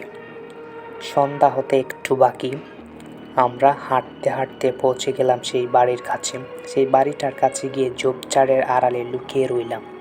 ঝোপের আড়ালে বসে অপেক্ষা করছি কখন রাত হবে আর কখন জিন দেখতে পারবো। বসে বসে অপেক্ষা করছি, এদিকে নাহিদ ও জান্নাত পাশাপাশি বসে প্রেম করছে। ওদের এই অবস্থা থেকে বললাম: এই এই এই, এখানে কি প্রেম করার জায়গা নাকি? তোরা না বন্ধু, বন্ধু হয়ে বন্ধুর সাথে প্রেম করিস, লজ্জা লাগে না? নাহিদ বলে: না লাগে না, তুই ছাড়া কেউ তো জানে না আমরা একে অপরকে ভালোবাসি। জান্নাত: নিশাত, তুই কিন্তু ভুল বললি, নাহিদ শুধু আমার বন্ধু না, চাচাতো ভাইও হয়। আমি: ওই চুপ, দূরে বস, ওর থেকে দূরে বস বলছি। নাহিদ: আরে চিৎকার করিস না, সন্ধ্যা হয়ে আসছে, চুপ করে বসে থাক। নাহিদের কথায় আর কথা না বাড়িয়ে বসে রইলাম।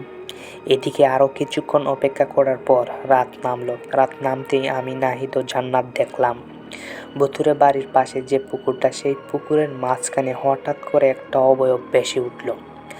অবয়বটার হাতে একটা কলসের মতো কি জানি, যেটা থেকে আলো বের হচ্ছে। আমরা দেখলাম সেই অবয়বটা আস্তে আস্তে উঠে আসতে উপরে। এদিকে আরেকটা ভয়ঙ্কর ঘটনা দেখলাম। আমরা দেখলাম ভুতুরে বাড়িতে আরেকটা লম্বা আকারের অবয়ব পুকুর থেকে উঠে আসা সেই অবয়বটার দিকে যাচ্ছে। ওই অবয়বের কাছে গিয়ে হাতে থাকা কলসটা দুজনে ধরে আবারও ভুতুরে বাড়ির দিকে যেতে লাগলো। এই দৃশ্য দেখে এদিকে নাহিদ বলল: ভয় পাইছি ভাই, পাইছি সুযোগ। তোরা মনে হয় বুঝিসনি, কিন্তু আমি ঠিক বুঝতে পেরেছি ওরা দুইজন জিন। আর ওদের হাতে যে কলসটা দেখেছিস, যেটা থেকে আলো বের হচ্ছে, ওগুলা সব সোনার মোহর ভর্তি কলস। আজকে ওদের কাছ থেকে নিয়েই ছাড়বো। আমি: এই কি বলিস? চুপ করে থাক, ওরা জানতে পারলে মেরে ফেলবে। মনে রাখিস, ওরা মানুষ না, ওরা জিন। নাহিদ বলে: সব সময় জিনের শক্তি থাকে না, তোরা এখানে থাক, দেখ আমি কি করি। কথাটা বলে আমার কথার অবাধ্য হয়ে নাহিদ এক দৌড়ে চলে গেলেন সেই অবয়ব দুটোর কাছে। নাহিদ অবয়ব দুটোর কাছে যেতে আমরা ঝোপের আড়াল থেকে দেখলাম নাহিদ চিৎকার দিয়ে জ্ঞান হারিয়ে মাটিতে পড়ে গেল।